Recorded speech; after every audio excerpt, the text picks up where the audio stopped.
రాష్ట్ర ముఖ్యమంత్రి వర్యులు రాబోతున్నారు. రేవంత్ రెడ్డి గారికి స్వాగతం సుస్వాగతం అన్న. ఒకసారి మీరందరూ చప్పట్లతో సీఎం గారికి స్వాగతం చెప్పాల్సిందిగా కోరుతున్నాము. వేదిక మీద ఉన్న పెద్దలు ఎవ్వరూ వారి స్థానాల్లోనే కూర్చోవలసిందిగా కోరుతున్నాము. వేదిక మీద ఉన్న పెద్దలు ఎవరు వారి స్థానాల నుంచి కదలొద్దు.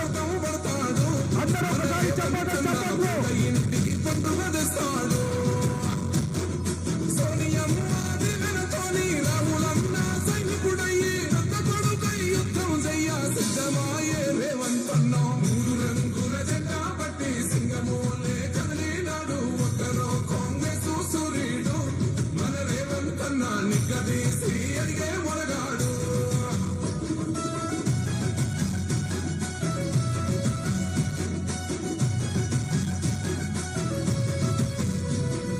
దాడులెన్ని జరిగిన గాని దడవలేదు రేవంత్ అన్నా గంతకంతా ఎత్తుకు ఎదిగాడు. దయచేసి వేదిక మీద ఉన్న పెద్దలు ఎవరు వారి స్థానాల్లో కూర్చోవాలి. దయచేసి ప్లీజ్. ఒక్కడయ్యి కొట్లాడాడు అందుకే పెద్ద నాయకుడయ్యాడు.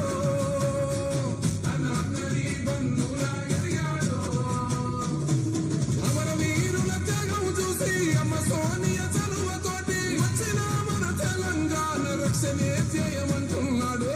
రంగుల జెండా పట్టి సింగమోలే కదిలినాడు. ఒక్కరో కాంగ్రెస్ సూర్యుడు మన రేవంత్ అన్నా నిగ్గదీసి అడిగే మొలగాడు.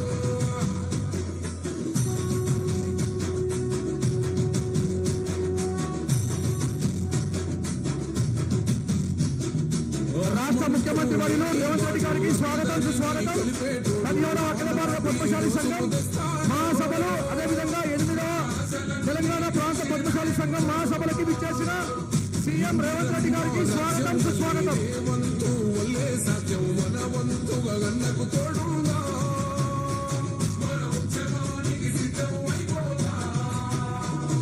తెలంగాణ పులి బిడ్డ మరవబోదు నిన్ని గంట. జై జై మా రేవంత్ అన్నా గన్నది మన తెలంగాణ. రంగుల జెండా పట్టి దయచేసి వేదిక మీద ఉన్న పెద్దలు వారి స్థానాల్లో కూర్చోవలసిందిగా కోరుతున్నాము. వేదిక మీద ఉన్న పెద్దలు వారి స్థానాల్లో కూర్చోవాలి. వేదిక మీద ఉన్న పెద్దలందరూ వారి స్థానాల్లో కూర్చోవాలి.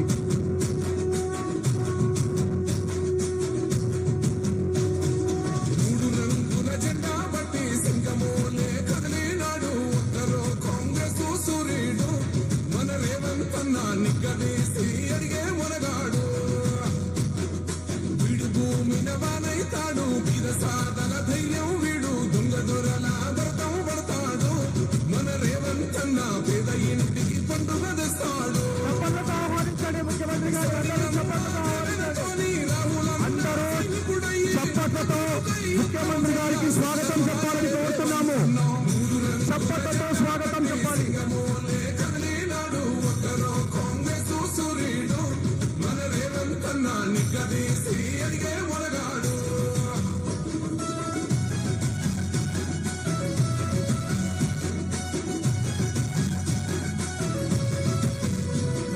దాడులెన్ని జరిగిన గాని దడవలేదు రేవంత్ అన్నా గంతకంతా ఎత్తుకు ఎదిగాడు.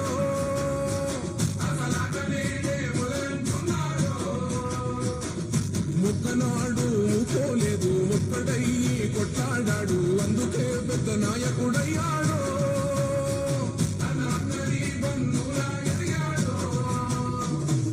అమరవీరుల త్యాగం చూసి అమ్మ సోనియా చలువతోటి వచ్చిన మన తెలంగాణ రక్షణే చేయమంటున్నాడు.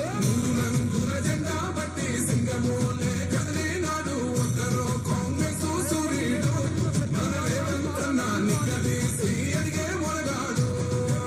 పెద్దలు వారి స్థానాల్లోనే నిలబడాలి.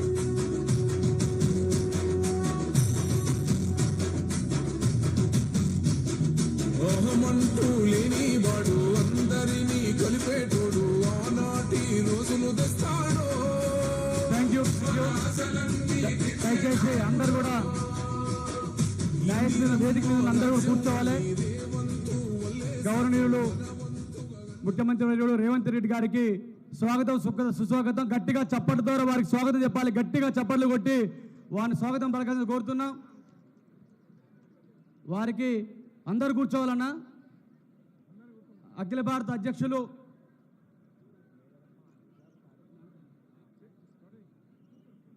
అదేవిధంగా అధ్యక్షులు కందగల స్వామి గారు, గడ్డం జగన్న గారు శాలువతోటి మన ముఖ్యమంత్రి గారికి సన్మానించాల్సిన కోరుతున్నాను. శాలువ తడక రమేష్ గారు.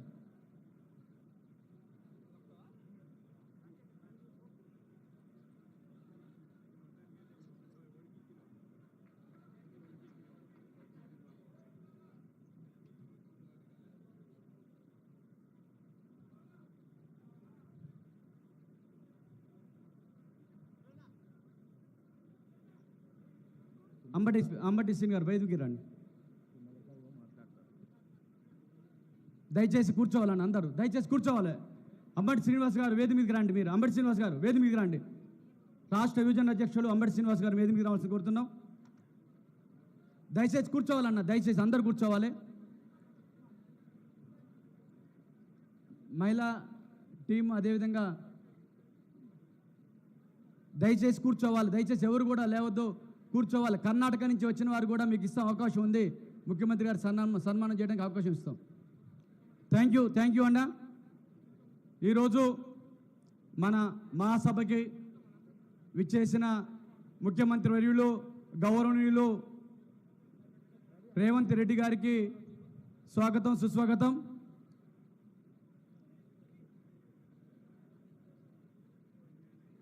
ఈరోజు తెలంగాణలో రేవంత్ రెడ్డి గారి ప్రభుత్వం, కాంగ్రెస్ ప్రభుత్వం వచ్చిన తర్వాత ఏదైతే ఎలక్షన్ టైంలో బీసీ డిక్లరేషన్ చేస్తున్న హామీ ఇచ్చారో ఆ హామీని నిలబెట్టుకొని మొన్న ఈరోజు కులగణన చేసింది. బీసీ కులగణన మొత్తం కూడా కులగణన చేసింది. భారతదేశంలో ఏ రాష్ట్రం కూడా ఏ ముఖ్యమంత్రి గారు కూడా చేయలేని పని మన తెలంగాణ ముఖ్యమంత్రి రేవంత్ రెడ్డి గారు చేశారు.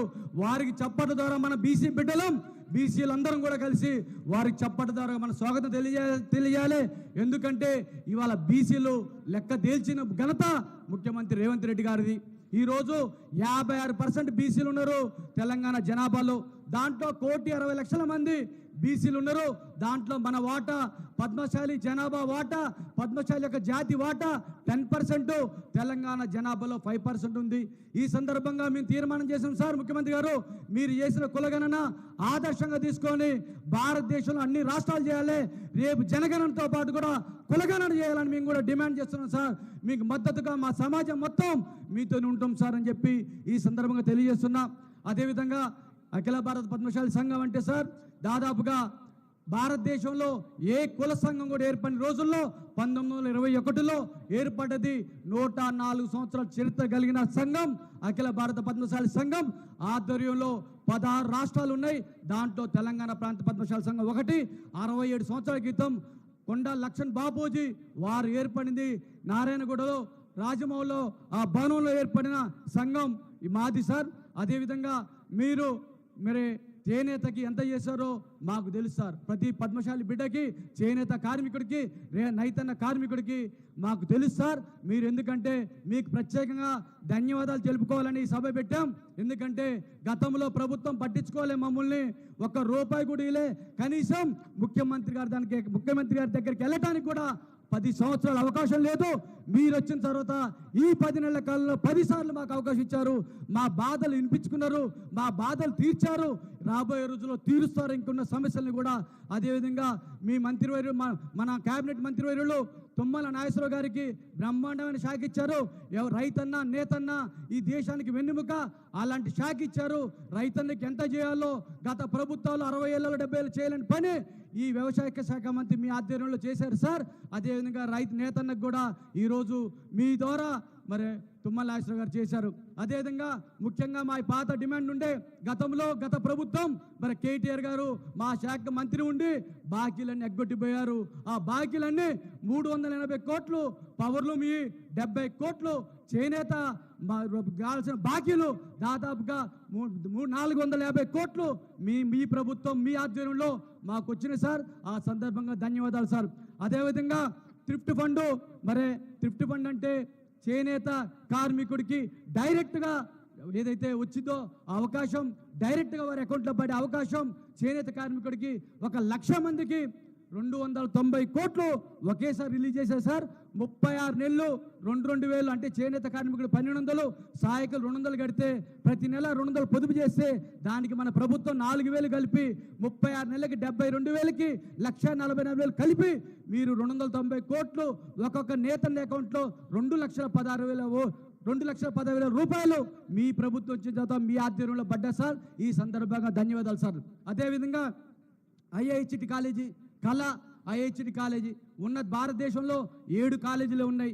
గత ప్రభుత్వం ఏదో తెస్తాం చేస్తామన్నారు, ఏమి చేయలే. మీరు వచ్చిన తర్వాత మంత్రి గారి సారథ్యంలో మీరు ఐఐహెచ్టి కాలేజీ తీసుకొచ్చారు. మొన్న ఆగస్టు 7న ఇనాగ్రేషన్ చేశారు. ఆ టైంలో కూడా మాకు రుణమాఫీ హామీ ఇచ్చారు, అది కూడా అమలు అవుతుంది.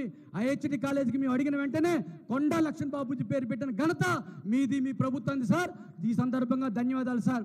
అదేవిధంగా నేతన్న బీమా సార్, నేతన్న బీమాకి 5 లక్షల రూపాయలు ఏదైతే నేతన్న బీమాకు ఉన్నది సార్, అది ఎల్ఐసి ద్వారా ఇన్సూరెన్స్ ద్వారా 5 లక్షలు వస్తాయి.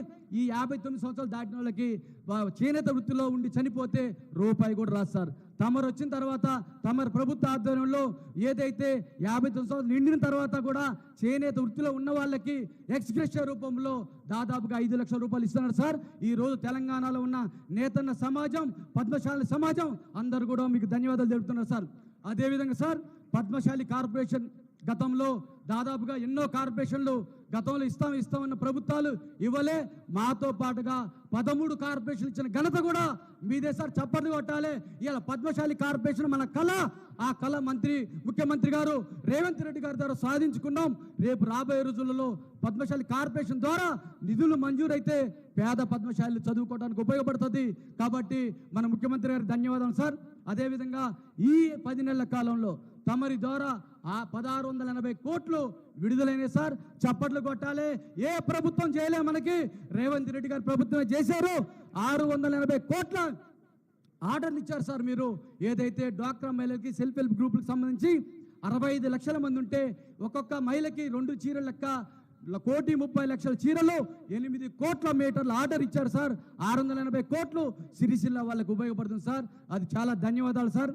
అదేవిధంగా మేము ఏదైతే వేములవాడలో రుణమాఫీ మరి యార్న్ సబ్సిడీ యార్న్ డిపో కోసం అడిగాను సార్. ఆ యార్న్ డిపో 50 కోట్లతోటి మంజూరు చేసినందుకు కూడా మీకు ధన్యవాదాలు సార్. అదేవిధంగా మీకు మా చాలా ఏం డిమాండ్ కూడా లేవు సార్. చాలా వరకు తమరు మాకు చాలా మంచి హృదయంతో మేము రాగానే బ్రహ్మాండంగా మమ్మల్ని ఆదరించి మంత్రి గారు కానీ మీరు కానీ మాకు ఎన్నో కార్యక్రమాలు చేశారు. చిన్న చిన్న డిమాండ్లు ఉన్నాయి సార్. మొత్తం కలిపి కూడా 500 కోట్లు కూడా కావు సార్. తమరికి ఒక నిమిషం మా యొక్క విన్నపం తెలియజేసుకుంటాం. రుణమాఫీ మొత్తం కూడా మీరు ఆ రోజు స్టేజ్ మీదే ఎమ్మటి ఆర్డర్ ఇచ్చారు. రుణమాఫీ ప్రక్రియ స్టార్ట్ అయింది. బ్యాంకుల నుంచి తీసుకుంటున్నారు. కాకపోతే సార్ చాలా మందికి డైలమాలు ఉన్నారు సార్.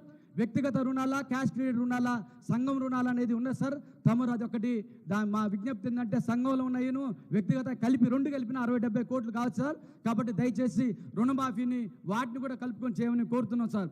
అదేవిధంగా థ్రిఫ్ట్ ఫండ్ ఇస్తున్నారు సార్. థ్రిఫ్ట్ ఫండ్ మళ్ళీ కూడా అభయస్థం పేరుతోటి థ్రిఫ్ట్ ఫండ్ని కూడా మళ్ళీ యాడ్ చేశారు మన ప్రభుత్వం. కాకపోతే గతంలో 1,200 నేత కార్మికులు కడితే సహాయకులు 800 కడితే ఇప్పుడు 600 చేశారు సార్. దాన్ని 800ని 1000 రూపాయలు చేసి 2 సహాయకులు ఇవ్వాలి సార్. ఎందుకంటే ఒక మగ్గం వేయడానికి తమరు చూశారు, ఒక్క మగ్గం వేయాలంటే ఒక కార్మికుడితో పాటుగా 2 సహాయకులు ఉండాలి సార్. దయచేసి మా విన్నపాన్ని మన్నిస్తారని కోరుకుంటున్నాం సార్.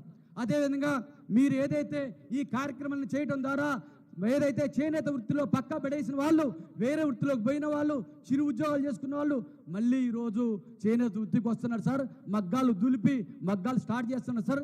వాళ్ళందరికీ కూడా జియో ట్యాగ్ ఏర్పరచగలని మనవి చేస్తున్నాం సార్. అదేవిధంగా సిరిసిల్లాలో సార్ తమరు దృష్టికి వచ్చింది. తమరు కూడా గతంలో మొన్న ఎలక్షన్ కోడ్ లేకపోతే అయిపోయేది సార్. ఏదైతే బ్యాక్ బిల్లింగ్ ఉన్నది సార్ 2017 నుంచి ఏదైతే రెగ్యులేటర్ కమిటీ సార్, అది ఆ రెగ్యులేటర్ కమిటీ ఆధ్వర్యంలో పాత బిల్లింగ్ వేశారు సార్. ఎందుకంటే సార్ దానికి పవర్కి ఏదైతే హెచ్పి తక్కువ ఉన్నదని ఒకే ప్రిన్సెస్లో 5 మీటర్లు అని చెప్పేసి ఇచ్చారు సార్. తమరు కూడా జీవో పాస్ చేస్తారని తెలిసింది. ఈ సందర్భంగా కూడా ఆ విన్నపం కూడా మీ ముందు పెడుతున్నాం సార్. అదేవిధంగా పవర్లూమ్ వారికి కూడా పవర్ సబ్సిడీ కూడా గత 75% ఇవ్వగలరని మేము మనవి చేస్తున్నాం సార్.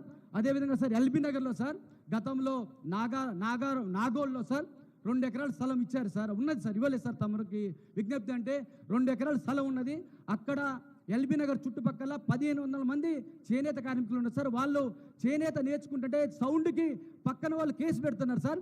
వీళ్ళందరికీ ఒకే చోట చేనేత హబ్బు నాగోల్లో ఏర్పాటు చేస్తే అద్భుతంగా ఉంటుంది సార్. ప్రభుత్వానికి కూడా మంచి పేరు వస్తుంది సార్, మా విన్నపం సార్. అదేవిధంగా పోచంపల్లి సార్, పోచంపల్లి చీరలు ప్రపంచంలో ఖ్యాతి చెంది సార్. పోచంపల్లి అంటేనే ఒక బ్రాండ్ సార్. ఆ బ్రాండ్కి గతంలో కేటీఆర్ గారు బ్రాండ్ అంబాసిడర్ని పెట్టి హీరోయిన్ పెట్టి ఆగమనం చేసి మాకేం చేయలేదు సార్. తమరు దాని మీద దృష్టి పెట్టి పోచంపల్లిలో యార్న్ డిపో పెట్టాలని మా యొక్క మనవి సార్. అదేవిధంగా ఆసిఫాబాద్ ఉన్న సార్ మా బుద్ధు బిడ్డ కొండల లక్ష్మణ్ బాపూజీ గారు, మీరు ఉద్యమంలో మీకు తెలుసు, వారు తొలిదేశ ఉద్యమంలో బలిదేశ ఉద్యమంలో కీలకంగా పనిచేశారు. వారు తెలంగాణ కోసం తెల దృశ్యంలో 100 కోట్ల రూపాయల త్యాగ కూడా పోగొట్టుకున్నారు. అలాంటి బిడ్డకి ఈరోజు ఆసిఫాబాద్లో మెడికల్ కాలేజీ పేరు పెట్టాలని చప్పట్ల ద్వారా ముఖ్యమంత్రి గారిని విన్నవిస్తున్నాం. అదేవిధంగా మా చేనేత సంఘాలు డిమాండ్ సార్, కళ్యాణ్ లక్ష్మి, షాదీ ముబారక్ ఈ రెండుకి సంబంధించి తమరు ఏదైతే రేపు రాబోయే రోజులలో కళ్యాణ లక్ష్మి కానీ షాదీ ముబారక్ కానీ వాళ్ళు పెళ్లి చేసుకున్న పేద తెలంగాణ ఆడబిడ్డలకి వారితో పాటుగా ఒక చేనేత పోచంపల్లి చీర కానీ చేనేత వస్త్రాలు కానీ వారికి అందిస్తే మన తెలంగాణ బ్రాండ్ అట్లపోతుంది సార్. దయచేసి మీరు అర్థం చేసుకొని మా విన్నపాన్ని మన్నించగలని కోరుతున్నాం సార్. అదేవిధంగా సార్ మాకు రాజకీయంగా మేము శూన్య స్థానంలో ఉన్నాం సార్. దాదాపుగా ఇప్పుడే చెప్పారు పెద్దలు 1952 నుంచి 2025 వరకు చూసుకుంటే 73 సంవత్సరాల్లో మాది రోజు రోజుకి పెరగాల్సింది తరిగిపోతున్నాం సార్. ఈరోజు ఒక ఎమ్మెల్యే ఒక ఎమ్మెల్సీ స్థానాన్ని పడిపోయినాం. దాదాపుగా మేము మిమ్మల్ని 2004లో మన కాంగ్రెస్ ప్రభుత్వంలోనే 4 ఎమ్మెల్యేలు 2 ఎంపీలు ఒక మంత్రి ఉన్నారు సార్. అలాంటి స్థాయి నుంచి ఈరోజు ఒక ఎమ్మెల్యేకి ఒక ఎమ్మెల్సీకి పడిపోయినాం సార్. దయచేసి రేపు రాబోయే ఎమ్మెల్సీలో కానీ రాజ్యసభ ఎంపీ కానీ తమరు దయతోటి తెలంగాణ సమాజాన్ని రాజకీయ చైతన్యం కావాలంటే మీరు మాకు ఒక ఎమ్మెల్సీ కానీ ఎంపీ కానీ మాకు ఇవ్వాలని మా విన్నపం సార్. అదేవిధంగా చేనేత సంఘాలు 290 ఉన్నాయి సార్. వాటికి గత 10 సంవత్సరాలు ఎలక్షన్లు పెట్టలేదు సార్. ఎలక్షన్లు పెట్టడం ద్వారా ఒక్కొక్క సంఘంలో 10 మంది నాయకులు రాజకీయంలో నాయకత్వం పెరిగే అవకాశం ఉన్నది. దానికి గతంలో తమరు చెప్పారు ఎన్నికలు పెడతానని, ఇప్పుడు ఆ ఎన్నికలు పెట్టించగలని మా మనవి సార్. అదేవిధంగా కార్పొరేషన్ చైర్మన్లు 4 ఉన్నాయి సార్. మొన్ననే తమరి దయతోటి పద్మశాలి కార్పొరేషన్ చైర్మన్ వచ్చింది సార్. టెస్కో ఉంది సార్, పవర్లూమ్ ఉంది సార్, హ్యాండ్లూమ్ ఉన్నది సార్. మా రిప్రజెంటేషన్ కూడా ఇప్పుడు మా అనిల్ అన్న ఉన్నాడు. మరి మా మంత్రి గారు తుమ్మనేశ్వర గారి దగ్గరికి 100 సార్లు పోయినా కానీ ఏ రోజు మమ్మల్ని ఆదరించారు. కాబట్టి మీరు మా ఎందుకు దయ ఉంచి ఆ 4 కార్పొరేషన్ చైర్మన్ని కూడా పద్మశాలికి వీలైన త్వరలో తమరు టైం చూసుకొని కేటాయించగలరని చప్పట్ల ద్వారా ముఖ్యమంత్రి గారికి మా విన్నపం తెలియదు సార్. ఇవన్నీ మీకు చాలా చిన్నవి సార్. మీరు రావటం మాకు గొప్ప అదృష్టం. ఈరోజు సార్ ఢిల్లీ వెళ్ళాలి మా ముఖ్యమంత్రి గారు, మనది ఉండాలనుకొని చెప్పి పోస్ట్ పోన్ చేసుకొని వచ్చినందుకు అందరూ పెద్ద ఎత్తున చప్పట్లు కొట్టాలి, వారికి ధన్యవాదాలు తెలియాలి. అదేవిధంగా మా సెక్రటరీ జనరల్ గడ్డం జగన్నాథం గారు మాట్లాడతారు. 2 నిమిషాలు దయచేసి. కుల బాంధవులందరికీ నమస్కారం. అఖిల భారత పద్మశాలి మహాసభ అధ్యక్షులు కందకట్ల స్వామి గారికి, గౌరవ అధ్యక్షులు శ్రీధర్ సుంకుర్వార్ గారికి, రిసెప్షన్ కమిటీ చైర్మన్ కవర్త మురళి గారికి, మరి మన ముఖ్య అతిథులుగా వచ్చేసినటువంటి పెద్దలు ముఖ్యమంత్రి గారు రేవంత్ రెడ్డి గారికి, 2008 తర్వాత మన మహాసభకు వచ్చిన రేవంత్ రెడ్డి గారికి ఒకసారి అందరూ గట్టిగా చప్పట్లు కొట్టి ఆహ్వానం తెలపండి. 2008లో రాజశేఖర రెడ్డి గారు వచ్చిండు, తర్వాత మన రేవంత్ అన్నే వచ్చిండు. మీరు దీన్ని గమనించండి, గట్టిగా ఒకసారి అందరు చప్పట్లు కొట్టండి.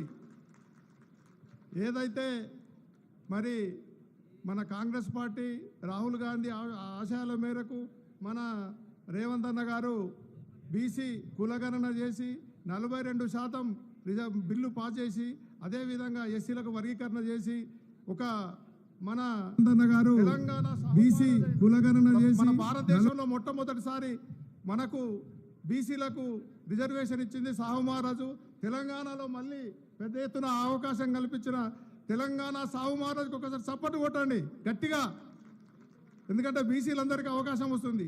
అదేవిధంగా మనకు అంబేద్కర్ గారు కాన్స్టిట్యూషన్ రాసింది, కానీ కాన్స్టిట్యూషన్లో ఎన్నో అవకాశాలు ఉన్నాయి, కానీ మనకి ఈసారి ఆధునిక అంబేద్కర్గా మనకు అవకాశం ఇచ్చి బీసీలకు ఎస్సీలకు ముందు తీసుకుపోతున్నందుకు రేవంత్ అన్నకు మరొకసారి ధన్యవాదాలు తెలియజేస్తూ, అన్న ముఖ్యంగా మీరు చేనేతకు మీరు వచ్చిన తర్వాత చాలా ప్రయోజనాలు జరుగుతున్నాయి, ఇక ముందు జరుగుతాయని కూడా ఆశిస్తున్నాం సార్. అన్న మీరు నిరుద్యోగ ఉపాధి కల్పనలో ముఖ్యంగా మీరు ఏదైతే పరిశ్రమలను స్థాపించాలని ప్రయత్నం చేస్తున్నారన్న, ఆ దిశగా ఒక్కసారి వస్త్ర పరిశ్రమ మీద కూడా దృష్టి పెట్టండి అన్న. వస్త్ర పరిశ్రమ ఈరోజు ఏదైతే భారతదేశంలో ఐటీకి కానీ వ్యవసాయానికి కానీ సమానంగా మనకు వస్త్ర పరిశ్రమ ఉంది. మన కార్మికులు ఇక్కడ వస్త్ర పరిశ్రమలో అవకాశాలు లేక గుజరాత్, బొంబాయి, భీవండి వలసపోయినన్నా కొన్ని లక్షలాది మంది. ఇప్పుడు మొన్న మేము ఇటీవల భారతదేశం మొత్తం తిరిగితే మాకు లెక్క తెలిసింది ఏంటంటే, మనం ఇక్కడ మీరు కులగరణ చేసిన దాంట్లో 15 లక్షలు ఉంటే బయట 30 లక్షల మంది ఉన్నారన్న. కాబట్టి మీరు దయచేసి టెక్స్టైల్ రంగానికి ఏ విధంగా అవకాశాలు ఉన్నాయి, ఏ విధంగా ఇందులో ఉపాధి ఉన్నదని ఆలోచించి టెక్స్టైల్ పార్కులు అట్లాంటి ఏర్పాటు చేయాలని ఈ సభాముఖంగా కోరుకుంటున్నా. మీడియా వాళ్లకు దయచేసి సీట్లు ఇవ్వగలరు. లెఫ్ట్ సైడ్ ముఖ్యంగా మీరు చేనేత పరిశ్రమకు చేస్తున్న దానికి ధన్యవాదాలన్నా. గతంలో రాజశేఖర రెడ్డి తర్వాత అంత ప్రాముఖ్యత మీరు మా చేనేతకి ఇచ్చినందుకు మీకు చేతులెత్తి నమస్కరిస్తూ ఈ అవకాశం ఇచ్చిన మీ అందరికీ ధన్యవాదాలు. ముఖ్యంగా అన్న, పద్మశాలీలలో గతంలో ఉన్న పరిస్థితి లేదన్నా, అందరూ ఈసారి మంచిగా ఉన్నారు. రాజకీయాల అవకాశాలు ఇస్తే ఖచ్చితంగా ముందుకు పోతామన్నా. రేపు రాబోయే లోకల్ బాడీలలో మాకు కూడా 30 to 40% సీట్లు కేటాయించాలని మిమ్మల్ని వేడుకుంటూ ఈ అవకాశం ఇచ్చిన మీ అందరికీ ధన్యవాదాలు. థ్యాంక్ యూ అన్న. పరికిపల్ల నరహరి గారు, ఐఏఎస్ గారు, Madhya Pradesh principal secretary Jal Jal mission వారిని మాట్లాడాల్సిందిగా కోరుతున్నాను.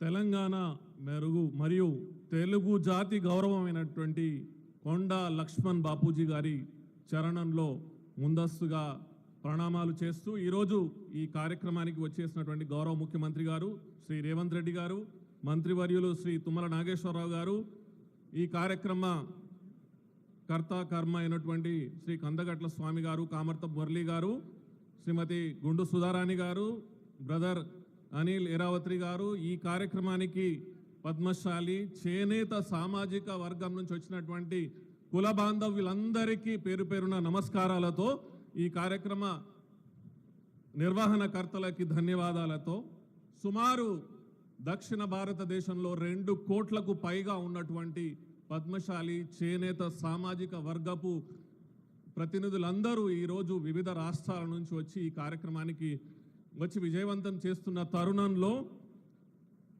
ఆగస్టు 13 కోరుట్లలో, సెప్టెంబర్ 3న ఎల్బీ నగర్ 2023లో పద్మశాలి చేనేత సామాజిక వర్గం చేసినటువంటి 1 లక్ష పైన జనాభాతో జరిగినటువంటి సభల ద్వారా తెలంగాణలో యావత్ దక్షిణ భారతదేశంలోనే బీసీ సామాజిక వర్గాలు, ఓబీసీ సామాజిక వర్గాల తమ హక్కుల పట్ల ఏర్పడినటువంటి ఒక చైతన్యం ఈరోజు అన్ని సామాజిక వర్గాలలో పాకి, ఈరోజు అనేక సామాజిక వర్గాలు తమ కోసం ఎన్నో ఆశలతోని, ఎన్ని ఆశయాలతోని ఈరోజు ప్రతి పొలిటికల్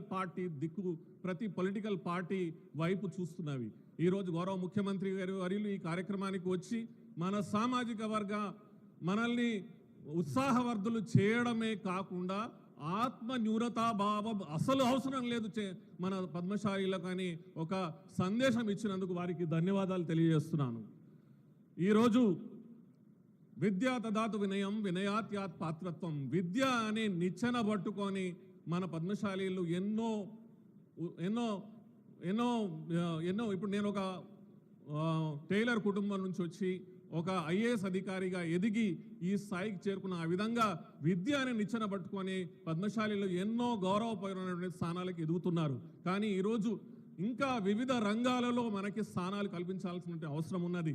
ముందుగా తెలంగాణ ప్రభుత్వం చేసినటువంటి కులగణన మనము ధన్యవాదాలు తెలియజేసుకుంటూ దాంట్లో ఉన్నటువంటి ఒడిదొడుకులను ఖచ్చితంగా సరిదిద్దుతున్నటువంటి తరుణంలో 2026వ సంవత్సరం ప్రతి తెలంగాణ వారికి, దక్షిణ భారతదేశం వారికి చాలా ఇంపార్టెంట్. ఒక దిక్కున డీలిమిటేషన్ జరుగుతున్న తరుణంలో ఇంకొక దిక్కున చాలా ఏళ్ళ నుంచి మనం ఎదురు చూస్తున్నటువంటి మహిళా రిజర్వేషన్లు ఏర్పాటు అవుతున్నటువంటి తరుణంలో ఓబీసీలకి బీసీలకి ఏమి దొరకబోతున్నది అని ఆలోచింపజేస్తున్నటువంటి ఈ తరుణంలో ఖచ్చితంగా అన్ని పొలిటికల్ పార్టీస్ ఓబీసీల గురించి బీసీల గురించి ఆలోచిస్తారని మనమందరం నమ్ముదాము. మనమందరం ఈ దిశలో ప్రయత్నాలు చేయాల్సిన అవసరం ఉన్న దిశలో ఈరోజు ఈ కార్యక్రమం చాలా అద్భుతమైనటువంటి కార్యక్రమం. ముఖ్యమంత్రి వర్యులకి అందరికీ తెలియజేసేది ఏమిటంటే ఈరోజు బీసీలు ఓబీసీలు ముఖ్యంగా యువత తమ కాళ్ళపై తాము నిలబడాలనుకున్నటువంటి ఉద్దేశంతో ముందుకెళ్తున్నారు. ఉపాధి కల్పన దిశగా మంచి ప్రయత్నాలు చేయాల్సినటువంటి అవసరం ఉన్నది. ఎంఎస్ఎంఈలు, క్లస్టర్ డెవలప్మెంట్ ఇలాంటి విషయాలలో తెలంగాణ ప్రభుత్వం ముందస్తుగా రావాల్సినటువంటి అవసరం ఉన్నదని తెలియజేసుకుంటూ సంఘటితం, అధికారం, సమానత్వం, మనమందరం సంఘటితమైతేనే మనకు అధికారం వస్తుంది, అధికారం వస్తేనే సమానత్వం వస్తున్నటువంటి ఈ నానుడితోని ఈరోజు ఖచ్చితంగా ఈ కార్యక్రమము ఏదైతే మన పద్మశాలి చేనేత సామాజిక వర్గం అనుకున్నటువంటి ఉద్దేశాలకు అనుగుణంగా ఈరోజు ఏర్పాటు చేసినా ఖచ్చితంగా మనము ఆ నిర్ణయాత్మకమైనటువంటి దిశగా ముందుకెళ్తామని అనుకుంటూ ఈరోజు ఈ కార్యక్రమానికి వచ్చిన అందరికీ పేరు పేరున ధన్యవాదాలతో జై తెలంగాణ, జై భారత్. Thank you sir. మన పద్మశాలి ఆడబిడ్డ వరంగల్ మేయర్ గుండు సుధారాణి గారిని మాట్లాడాల్సిందిగా కోరుతున్నాం.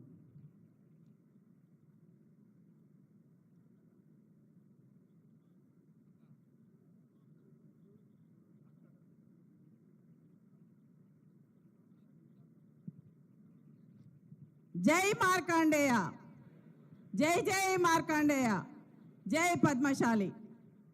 ఈరోజు అఖిల భారత పద్మశాలి సంఘం మరియు తెలంగాణ పద్మశాలి సంఘం ఆధ్వర్యంలో ఏర్పాటు చేసినటువంటి ఈ అఖిల భారత పద్మశాలి మహాసభకు ముఖ్య అతిథులుగా విచ్చేసినటువంటి పెద్దలు, గౌరవనీయులు, తెలంగాణ రాష్ట్ర ముఖ్యమంత్రి వర్యులు శ్రీ రేవంత్ రెడ్డి గారికి, ఈ కార్యక్రమాన్ని నిర్వహిస్తున్నటువంటి అఖిల భారత పద్మశాలి సంఘం అధ్యక్షులు కందగట్ల స్వామి గారికి, ముఖ్యంగా ఈ కార్యక్రమంలో మరో విశిష్ట అతిథిగా పిచ్చేసినటువంటి పెద్దలు, గౌరవనీయులు, చేనేత శాఖ మాత్యులు మన తుమ్మల నాగేశ్వరరావు అన్నగారికి, అదేవిధంగా వేదిక మీద ఉన్నటువంటి మాజీ శాసనసభ్యులు, ప్రస్తుత చైర్మన్ అయినటువంటి సోదరులు అనిల్ గారికి, అఖిల పద్మశాలి సంఘం అధ్యక్షులు కమర్తపు మురళి గారికి, మధ్యప్రదేశ్ నుంచి విచ్చేసినటువంటి మన పద్మశాలి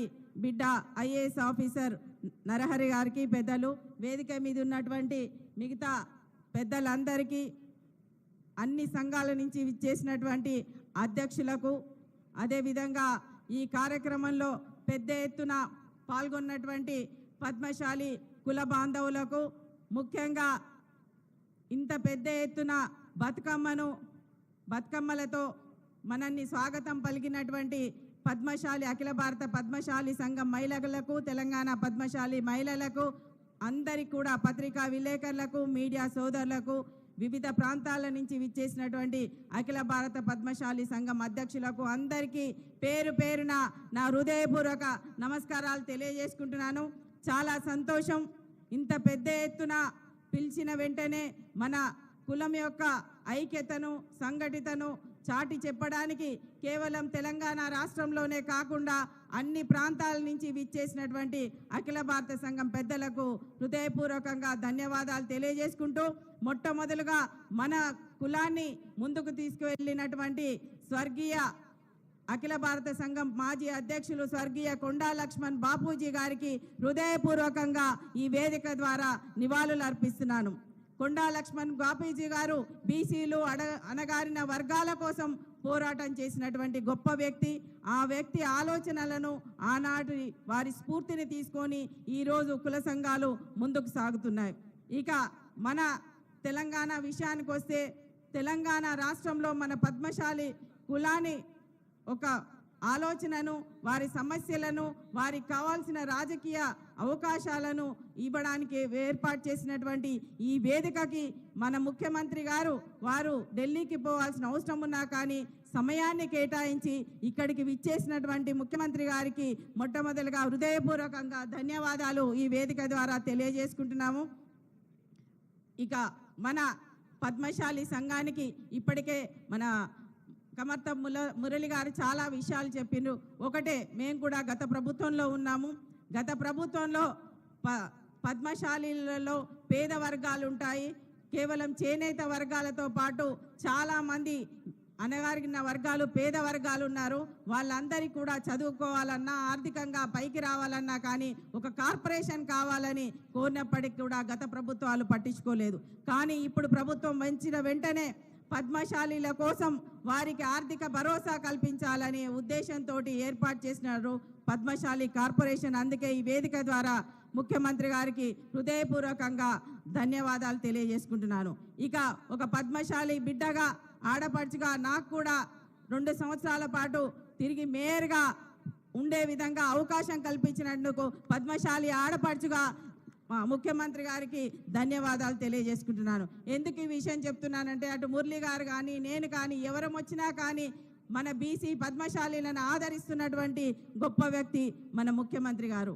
వారు ఏర్పాటు చేసినటువంటి ఈ సమావేశంలో ఈరోజు ముఖ్యంగా మనం చెప్పుకోవాల్సిన ముఖ్య విషయం ఏంటంటే మన పార్లమెంటరీ ప్రతిపక్ష నాయకుడు, ఆనాటి మన కాంగ్రెస్ పార్టీ భారత్ జోడో యాత్రలో వారు ప్రతి చోట వెళ్తూ ప్రతి వర్గానికి, బీసీ వర్గానికి సామాజిక న్యాయం కావాలని ఆశిస్తూ వారి ఆలోచనలను స్ఫూర్తిగా తీసుకొని వారు ఏదైతే కోరుకున్నటువంటి కులగణన ఏదైతే ఉందో బీసీ కులగణని మొట్టమొదటిసారిగా దేశంలో అన్ని రాష్ట్రాలకు దిక్సూచిగా నిలిచే విధంగా తెలంగాణ రాష్ట్రంలో బీసీ కులగణనను చేసి అసెంబ్లీలో తీర్మానం చేసినటువంటి ముఖ్యమంత్రి గారికి ఇక్కడ అఖిల భారత పద్మశాలి సంఘం ద్వారా బీసీ కులగణన చేసినందుకు వారికి ధన్యవాదాల తీర్మానం పెట్టవలసిందిగా అఖిల భారత సంఘానికి వేదిక ద్వారా చప్పట్ల ద్వారా అందరినీ కూడా ఆమోదించవలసిందిగా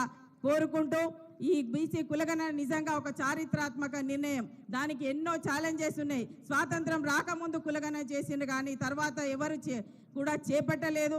చేపట్టిన గత ప్రభుత్వం చేసిన సర్వేను కూడా బయట పెట్టలేని పరిస్థితి ఉన్నది. కానీ ధైర్యంగా కులగణన చేయడం కాకుండా బయట పెట్టి దాన్ని తీర్మానం చేసినటువంటి మన గొప్ప వ్యక్తి మన ముఖ్యమంత్రి గారు. వారు ఈ వేదిక ద్వారా ధన్యవాదాలు తెలియజేసుకుంటూ, ఇంకా ఏ కార్యక్రమం తీసుకున్నా కానీ యువత కోసం హ్యాండ్లూమ్ ఇన్స్టిట్యూట్ ఆఫ్ టెక్నాలజీ ఏదైతే తీసుకున్నారో దాని ద్వారా యువతకి ఉపాధి కలిగించే విధంగా చేస్తున్నారు. ఇంకా అనేక కార్యక్రమాలు చేస్తున్నప్పుడు కూడా ఈ వేదిక ద్వారా మేము ఒకటే తెలియజేసేది ముఖ్యమంత్రి గారికి, మాకు ఇక్కడ మురళి గారు నిలబడి సమయం చెప్తున్నారు, వారికి ఈ వేదిక ద్వారా మరోసారి హృదయపూర్వకంగా ధన్యవాదాలు తెలియజేసుకుంటున్నాను. జై మార్కాండేయ, జై పద్మశాలి. థ్యాంక్ యూ మేయర్ గారు. మన పద్మశాలి బిడ్డ ఎక్స్ఎమ్మెల్యే ఇప్పుడు టీజీఎండిసి కార్పొరేషన్ చైర్మన్ అన్నకి మన ముఖ్యమంత్రి గారి ఆశీస్సులతోటి మొన్ననే కార్పొరేషన్ చైర్మన్ అయ్యారు. వారిని మాట్లాడాల్సింది కోరుతున్నాం. థ్యాంక్ యూ అన్న. రండి అన్న.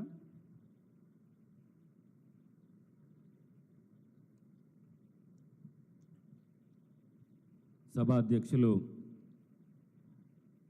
తెలంగాణ రాష్ట్ర పద్మశాలి సంఘం అధ్యక్షులు మురళి గారు, అదేవిధంగా మన ప్రియతమ నాయకులు మన తెలంగాణ ముఖ్యమంత్రి రేవంత్ అన్న గారు, అఖిల భారత పద్మశాలి సంఘం అధ్యక్షులు కందగట్ల స్వామి గారు, శ్రీధర్ గారు, గడ్డం జగన్నాథం గారు, అలాగే ప్రిన్సిపల్ సెక్రటరీ మధ్యప్రదేశ్ నరహరి గారు, మాజీ మంత్రివర్యులు హనుమంతరావు గారు, వరంగల్ మేయర్ గుండు సుధారాణి గారు, అఖిల భారత పద్మశాలి అధ్యక్షురాలు వనం దుష్యంతల గారు, గుంటుక రూప గారు, అదేవిధంగా మంత్రివర్యులు తుమ్మల నాగేశ్వరరావు గారు, ఇక్కడికి ఇచ్చేసిన పద్మశాలి కుల బాంధవులకు, మీడియా మిత్రులకు అందరికీ కూడా నా హృదయపూర్వక నమస్కారాలు తెలియజేస్తున్నాం.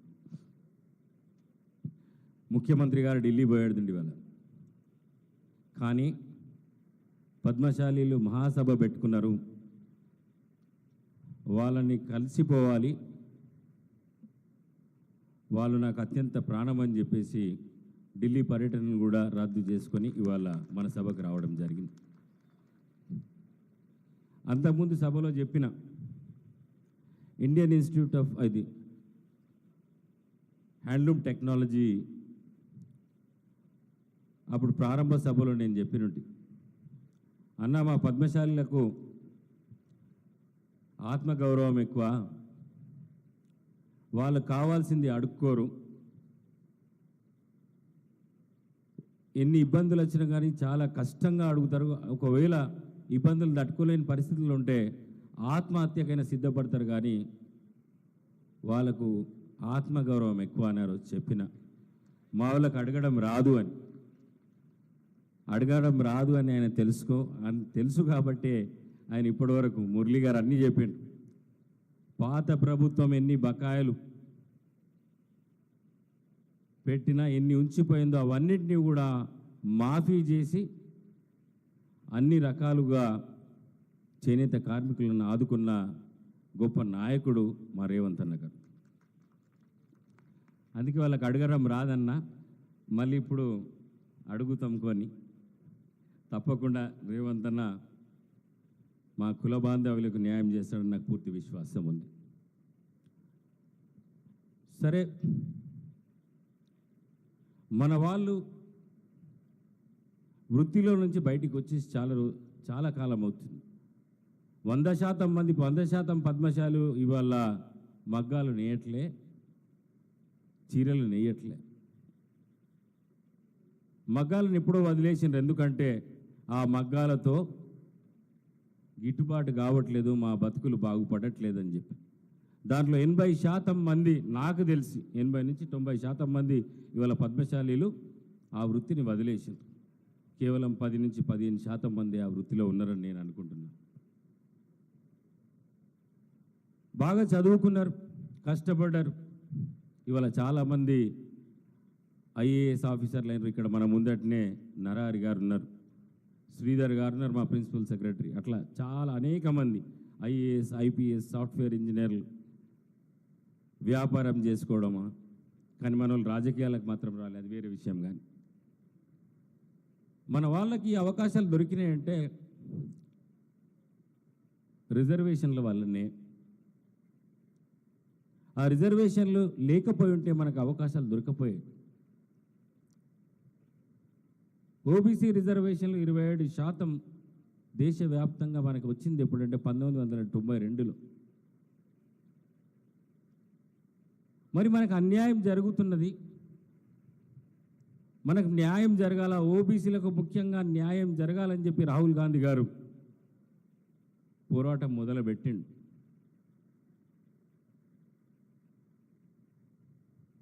భారతీయ జనతా పార్టీని అడుగుతున్నాడు, కేంద్ర ప్రభుత్వాన్ని అడుగుతున్నాడు, కులగణన చేయండి, బీసీలకు న్యాయం చేయండి అని. 1931 కులగణన చేసిండ్రు. ఆ తర్వాత ఇప్పటి వరకు కూడా ఏ ప్రభుత్వం కూడా కులగణన చేయలేకపోవడం వల్ల బీసీలు ఎంతమంది అని తెలియట్లే. 52% బీసీలని మండల్ కమిషన్ ఒక రిపోర్ట్ ఇచ్చి వాళ్ళకి 27% ఇవ్వండి అని చెప్పి 1990లో ఒక రిపోర్ట్, ఒక నివేదిక ఇచ్చింది. అప్పుడు 27% రిజర్వేషన్లు వచ్చినాయి. ఆ తర్వాత మనం చూస్తూ వస్తున్నాం, ఈ మధ్య ఈడబ్ల్యూఎస్ రిజర్వేషన్లు ప్రవేశపెట్టిండ్రు, 10% రిజర్వేషన్లు ఇస్తున్నారు. మరి ఆ 10% రిజర్వేషన్ ఈడబ్ల్యూఎస్కి ఇస్తుండ్రు. దానివల్ల బీసీలు అవకాశం కోల్పోతున్నారు. వాళ్ళది కూడా లెక్క పెట్టి వాళ్ళ రిజర్వేషన్లు పెంచమని చెప్పేసి రాహుల్ గాంధీ గారు డిమాండ్ చేస్తుంటే, అందులో భాగంగా ముఖ్యమంత్రి రేవంత్ రెడ్డి గారు ఆ రోజు పిసిసి అధ్యక్షులుగా మేము 42% రిజర్వేషన్లు స్థానిక సంస్థల్లో ఇస్తామని చెప్పి కామారెడ్డి డిక్లరేషన్లో పెట్టిండు. కేవలం స్థానిక సంస్థల్లో అన్నాడు. కానీ ముఖ్యమంత్రి అయిన తర్వాత తను ఇవాళ స్థానిక సంస్థలే కాదు, బీసీలు బాగుపడాలంటే ఎంప్లాయ్మెంట్ అండ్ ఎడ్యుకేషన్లో కూడా రిజర్వేషన్లు ఇవ్వాలని చెప్పి ఇవాళ ఎంప్లాయ్మెంట్ అండ్ ఎడ్యుకేషన్లో కూడా 42% ఇవ్వాలని నిర్ణయం తీసుకున్నాడు. ఇది గొప్ప విషయం కాదా? కులగణన చేస్తే కులగణన తప్పుడు లెక్కలని చెప్పేసి భారతీయ జనతా పార్టీ టీఆర్ఎస్ విమర్శిస్తుంది. ఇప్పటివరకు ఈ దేశంలో కులగణన జరగలే. 1931 తర్వాత జరిగిందంటే ఈ రోజు వరకు కులగణన జరగలే. శాస్త్రీయ పద్ధతిలో రేవంత్ రెడ్డి గారు చిత్తశుద్ధితో బీసీలకు న్యాయం చేయాలని చెప్పేసి కులగణన చేసిండు. దాని తప్పుల తడుకని అంటుంది. ఎందుకంటున్నాయంటే ఈ 42% రిజర్వేషన్లు అమలు చేస్తే బీసీలకు న్యాయం జరిగితే రేపు ఆ పార్టీలకు మనుగడ ఉండదని చెప్పేసి ఈ కులగణన దగ్గరని ఆపేస్తే అయిపోతుంది కదా అని అనుకుంటున్నారు. దానివల్ల అన్యాయం జరిగేది ఎవరికి? మనకే కదా, మన పిల్లలకే కదా, మన పిల్లలకు పుట్టబోయే పిల్లలకు భావి తరాలకు కాదా? పద్మశాలీలు పూర్తిగా ఎడ్యుకేషన్ పైన ఆధారపడి ఉన్నారు, మీరు మర్చిపోవద్దు మిత్రులారా. అందుకే మీ అందరికీ నేను విజ్ఞప్తి చేస్తున్నా, మన పిల్లల భవిష్యత్తు, మన భావి తరాలకు న్యాయం జరగాలంటే కులగణన ఈ దేశవ్యాప్తంగా జరిగి తీరాలి. జరిగి తీరినప్పుడే, మనకు రిజర్వేషన్లు పెంచినప్పుడే అప్పుడు ఓబీసీలకు న్యాయం జరుగుతుంది, లేకపోతే మన పిల్లలు అన్యాయం అయిపోతారు. అందుకే మీ అందరికీ వేదిక నుంచి మీ అందరికీ విజ్ఞప్తి చేస్తున్నా, మా ప్రభుత్వం, ఈ రేవంత్ రెడ్డి గారి ప్రభుత్వం చేపట్టిన కులగణనకు మీరందరూ ఆమోదం తెలపాలని, రేపు రాబోయే అసెంబ్లీలో ఈ కులగణనకు బీసీలకు 42% రిజర్వేషన్లు కల్పించి అక్కడ చట్టం చేయబోతుంది మా ప్రభుత్వం. ఆ తర్వాత ఉన్నది ఇది తీసుకుపోయి 9వ షెడ్యూల్లో పెట్టమని మా ముఖ్యమంత్రి గారు, మా క్యాబినెట్ అంతా వెళ్తాయని చెప్పి తను చెప్పిండు. ఏ విధంగా అయితే తమిళనాడులో 50% రిజర్వేషన్ క్యాప్ తొలగించి ఆ రోజు జయలలిత గారు బీసీలకు 50% రిజర్వేషన్లు ఇచ్చింది, అక్కడ 30% బీసీలకు, 20% ఎంబీసీలకు, అక్కడ 69% రిజర్వేషన్లు ఇంప్లిమెంట్ అవుతున్నాయి. ఆ రోజు జయలలిత గారు ఏ విధంగా అయితే కేంద్ర ప్రభుత్వాన్ని ఒప్పించి ఆ రోజు 69% రిజర్వేషన్లు ఇచ్చిందో, ఆ 9వ షెడ్యూల్లో పెట్టించిందో, అదేవిధంగా ఇవాళ మన ముఖ్యమంత్రి రేవంత్ పోతున్నాడు, 9వ షెడ్యూల్లో పెడతావా లేదా అని చెప్పి అడగబోతున్నాడు. పోతే నీ కర్మ. టికెట్లో ఉన్నాడు శత్రువు ఎవరు కాదు.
అందరికీ స్వాగతం. ఈ సభ యొక్క ప్రాధాన్యత, మన ముఖ్యమంత్రి గారి యొక్క ప్రాధాన్యత, ఆయన రాష్ట్ర ముఖ్యమంత్రిగా పదవీ స్వీకారం చేసిన మరుక్షణమే నాకు ఈ రాష్ట్ర అధికారాన్ని ఈ రాష్ట్ర ప్రజలు ఎంతో గొప్పగా నాకు స్వీకరించే అవకాశం ఇచ్చారు. నాకు రైతన్నలు, నేతన్నలు నాకు రెండు కళ్ళన్నా, నువ్వు వాటిని ఏ రకంగా రక్షిస్తావో, వాళ్ళని ఏ రకంగా మెప్పిస్తావో నీ ఇష్టం. నాకు భగవంతుడు శక్తి ఇచ్చిన మేరకి నేను ఈ ప్రభుత్వం తరపున రెండు రంగాలకి సహాయం చేస్తాను, మీరు ముందుకు రాండి అని చెప్పి నా భుజస్కంధాల మీద ఉంచారు. ఆయన గత సంవత్సర పాలనలో అనేక ఆటుపోట్లు ఉన్నప్పటికీ, ఆర్థికపరమైనటువంటి ఎసులుబాటు లేకపోయినప్పటికీ, అనేక రాజకీయపరమైనటువంటి సమస్యలు ఉన్నప్పటికీ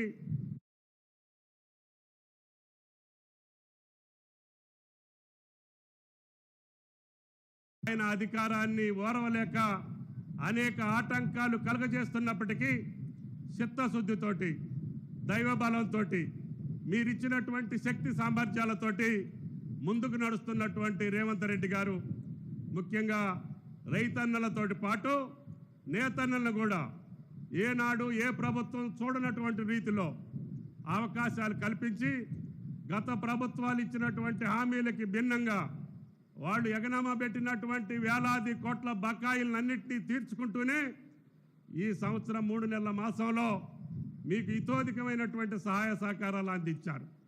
జగన్నాథం గారు కానీ, మీ కుల పెద్దలు కానీ, సంఘ సభ్యులు కానీ అనేక సందర్భాల్లో ప్రభుత్వం దగ్గరకు వచ్చారు. నేను ఆ విషయాలు ముఖ్యమంత్రి గారి దృష్టికి తీసుకెళ్ళక ముందే, అన్న వాళ్ళు అడిగిని చెయ్యండి, కష్టమైనా నష్టమైనా మనం భరాంచుదాము, ఆ యొక్క వృత్తికి ఆ గౌరవాన్ని ఇవ్వాలి, భారతదేశంలో పద్మశాలి గౌరవాన్ని, చేనేత కార్మికుల యొక్క జీవన స్థితిగతుల్ని మార్చేదే కాంగ్రెస్ ప్రభుత్వం యొక్క లక్ష్యం. నా యొక్క ప్రాథమికమైనటువంటి బాధ్యత రైతన్నల్ని, నేతన్నలకి ఎన్ని కష్టాలు వచ్చినా వాళ్ళ కష్టాలు తీర్చాల్సినటువంటి బాధ్యత మన ప్రభుత్వం అని చెప్పి ధైర్యాన్ని ఇచ్చినటువంటి ముఖ్యమంత్రి రేవంత్ రెడ్డి గారు అని చెప్పి మీకు ఈ సందర్భంగా మనం చేస్తున్నాం. అందుకనే ఏనాడు కూడా ఈ రంగానికి 200-300 కోట్లు ఇవ్వనటువంటి ప్రభుత్వం ఈ ఒక్క సంవత్సర కాలంలోనే పాత బకాయిలతో సహా 1600 కోట్లు రిలీజ్ చేసినటువంటి ఏకైక ముఖ్యమంత్రి రేవంత్ రెడ్డి గారు అని చెప్పి మీకు ఈ సందర్భంగా మనం చేస్తున్నాం. ఆనాడు బతుకమ్మ చీరల కోసం మనోళ్ళు అడిగితే, అన్న ఎవరు కూడా మహిళలు కట్టుకున్నటువంటి సందర్భాలు నేను చూడలేదు. పొలాలకు అడ్డాలు వేశారు, పక్షులకో పురుగులకో అడ్డాలు కట్టారు తప్ప మన స్త్రీ మూర్తులు ఎప్పుడు కూడా చీరలు కట్టుకున్న దాఖలాలు లేవు. ఎంత ఖరీదైనా పర్వాలేదు, మీరు వాళ్ళతోటి సంప్రదించండి, నాణ్యమైనటువంటి విలువ కలిగినటువంటి వాళ్ళకి ఉపయోగపడేటటువంటి రీతిలోనే స్త్రీ శక్తి, మహిళా శక్తి మహిళలందరికీ కూడా 65 లక్షల మంది మహిళలకి కావాలంటే 1 కాదు 2 చీరలు ఇవ్వండి అని చెప్పినటువంటి ముఖ్యమంత్రి రేవంత్ రెడ్డి గారు అని చెప్పి ఈ సందర్భంగా మనం చేస్తున్నాం. అందుకనే మీరు ఇందాక మురళీ గారు చెప్పినటువంటి అన్ని పథకాలకు కూడా నిధులు సమకూర్చాం. మీరు అడిగినటువంటి వేములవాడ యారన్ డిపోర్ట్ని కూడా శాంక్షన్ చేశాం. అదేవిధంగా పూజ్యులు కొండా లక్ష్మణ బాపూజీ గారు ఈ యొక్క కుల దైవం అయిన మార్కండేయ తర్వాత మనం పూజించగలిగినటువంటి వ్యక్తి కొండా లక్ష్మణ బాపూజీ. ఆయన తెలంగాణ ఉద్యమమే కాదు, పేదల యొక్క, బడుగుల యొక్క, బలహీన వర్గాల యొక్క సంక్షేమం కోసం ప్రాణాలు అర్పించినటువంటి మహా వ్యక్తి పేరిట IIHT వస్తే కేవలం వారం రోజుల్లోనే ఆ పెద్ద ఆయన పేరు మీద సంస్థని స్థాపించాలని స్వయంగా వచ్చి స్థాపించినటువంటి వ్యక్తి మన ముఖ్యమంత్రి రేవంత్ రెడ్డి గారు అని చెప్పి మీకు ఈ సందర్భంగా మనం చేస్తున్నాం. దాన్ని భవిష్యత్తులో స్కిల్ యూనివర్సిటీలో పెద్ద ఎత్తున ఈ యొక్క IIHTని స్థాపించి ఆ నైపుణ్యాన్ని మన బిడ్డలందరికీ అందించాలనేది ముఖ్యమంత్రి గారి కోరిక. కాబట్టి ఈ రాష్ట్రాన్ని అన్ని రంగాల్లో ముందుకు తీసుకెళ్తున్నటువంటి క్రమంలోనే ఈ నేతన్నల యొక్క నైపుణ్యాన్ని పెంచడంతో పాటు, వాళ్ళ జీవన స్థితిగతులను పెంచడంతో పాటు, వాళ్ళు నేర్చినటువంటి అన్ని బట్టల్ని కొనుగోలు చేసి మీ యొక్క జీవన స్థితిగతులు మెరుగుపరచడమే రేవంత్ రెడ్డి గారి ప్రభుత్వం యొక్క ప్రధాన లక్ష్యం అని చెప్పి మీకు ఈ సందర్భంగా మనం చేస్తున్నాం. ఇంకా 1-2 విషయాలు ఇందాక పెద్దలు చెప్పారు. అది రుణమాఫీ. మొన్న ఆ ప్రారంభోత్సవ సభలో చెప్పారు, ఈ బడ్జెట్లోనే ఏర్పాటు చేసి రేపు మార్చి బడ్జెట్లో మీ రుణమాఫీని చేపించేటటువంటి బాధ్యత రేవంత్ రెడ్డి గారి ప్రభుత్వాన్ని అని చెప్పి కూడా మీకు ఈ సందర్భంగా మనం చేస్తున్నాం. వేదిక మీద సిరిసిల్లకు సంబంధించినటువంటి విద్యుత్ శక్తి బిల్లులకు కూడా నిర్ణయం తీసుకోవాల్సి ఉంది. ఆ బ్యాక్ బిల్స్ ఏదైతే వేశారో అది కూడా గౌరవ ముఖ్యమంత్రి గారితో చర్చించి మీకు సదుపాయం ఉండేటట్టుగా, మీకు అనుకూలంగా ఉండేటట్టుగా, మీ జీవన స్థితులకు మెరుగుపడేటట్టుగానే రేవంత్ రెడ్డి గారి నిర్ణయం ఉంటుంది తప్ప మీకు కష్టపెట్టేటటువంటి నిర్ణయం మా జన్మలో మేము చెయ్యము అని చెప్పి మీకు ఈ సందర్భంగా మనం చేస్తున్నాం. కాబట్టి దయచేసి ఏ సమస్య ఉన్నా అనిల్ గారి ద్వారా, మురళీ గారి ద్వారా, జగన్నాథం గారి ద్వారా, మీ సంఘ సభ్యుల ద్వారా మా దృష్టికి వస్తే ఈ ప్రభుత్వానికి ఉన్న శక్తి మేరకి ఈ యొక్క నేతన్నలకి సహాయం చేయటమే రేవంత్ రెడ్డి గారి ప్రభుత్వం యొక్క ప్రధాన బాధ్యత. ఈనాడు రైతన్నల్ని ఎన్ని కష్టాలు వచ్చినా ఏ రకంగా రేవంత్ రెడ్డి గారి ప్రభుత్వం ఆదుకుంటుందో అదే పద్ధతిలో మిమ్మల్ని కూడా ఆదుకోవాలనేది ఆయన ప్రధానమైనటువంటి లక్ష్యం. కాబట్టి ఇందాక పెద్దలు చెప్పినటువంటి కులగణన ఆయనకు అనేక ఆటంకాలు కల్పించారు, అనేక అభ్యంతరాలు కల్పించారు. అయినా కానీ పార్టీ నిర్ణయం, రాహుల్ గాంధీ గారి మాట అదే రేవంత్ రెడ్డి గారికి వేదవాక్కు. అందుకని ఎన్ని కష్టాలు వచ్చినా, ఎంతమంది వ్యతిరేకించినా రాహుల్ గాంధీ గారి మాట నిలపడం కోసం ఈ దేశంలో తెలంగాణ రాష్ట్రం ఒక మార్గదర్శకంగా ఉండాలి. ఆయన మాట నిలుపుకొని ఈ పేద వర్గాలకి, బలహీన వర్గాలకి అన్ని రంగాల్లో అవకాశాలు రావాలి అంటే కులగణన చేయాలి, ఆడ లెక్క తేల్చాలి, ఆడ జీవన స్థితిగతులు మెరుగుపరచాలి. తద్వారానే వాళ్ళకి రాజ్యాధికారం వస్తుంది తప్ప ఈ మహాసభల ద్వారానో, మాటల ద్వారానో, లేకపోతే హామీల ద్వారానో రాదు అని గ్రహించినటువంటి రాహుల్ గాంధీ గారి మాటకి అనుగుణంగా ఆయన ధైర్యంగా, సాహసోపేతంగా స్వతంత్ర భారతదేశంలో కులగణన చేపట్టినటువంటి ఏకైక ముఖ్యమంత్రి గౌరవనీయులు రేవంత్ రెడ్డి గారు అని చెప్పి మీకు ఈ సందర్భంగా మనం చేస్తున్నాం. అటువంటి ముఖ్యమంత్రిని రక్షించుకోవాల్సినటువంటి అవసరం, అటువంటి ప్రభుత్వాన్ని మీరు పరిరక్షించుకోవాల్సినటువంటి అవసరం, అటువంటి ప్రభుత్వం ద్వారా అనేక సదుపాయాలు మీరు ఆపాదించాల్సినటువంటి అవసరం ఈ రాష్ట్ర ప్రజలకు ఉంది.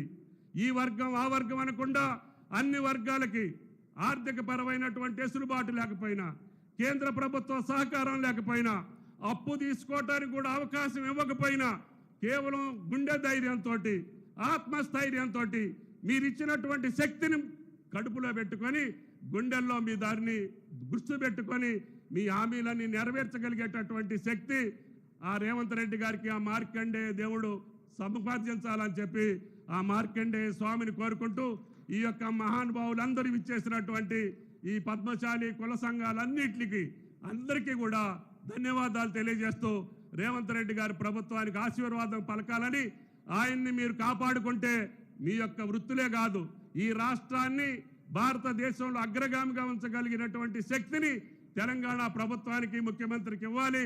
తద్వారా ఈ యొక్క రాష్ట్రం అందరికీ మార్గదర్శకంగా ఉండాలి. అదే ఆయన యొక్క కోరిక. ఆ కోరిక తీరేటట్టుగా మనందరం కూడా ఆయనకి అండదండలుగా నిలబడాలని చెప్పి ప్రార్థిస్తూ సెలవు. Thank you sir. గౌరవ ముఖ్యమంత్రి వర్యులు గౌరవనీయులు రేవంత్ రెడ్డి గారిని మాట్లాడాల్సింది కోరుతున్నాను. అందరూ కూడా చప్పట్ల ద్వారా వారి ప్రసంగాన్ని స్టార్ట్ చేయడానికి అందరూ చప్పట్లు కొట్టి స్వాగతం పలుకుతున్నారు.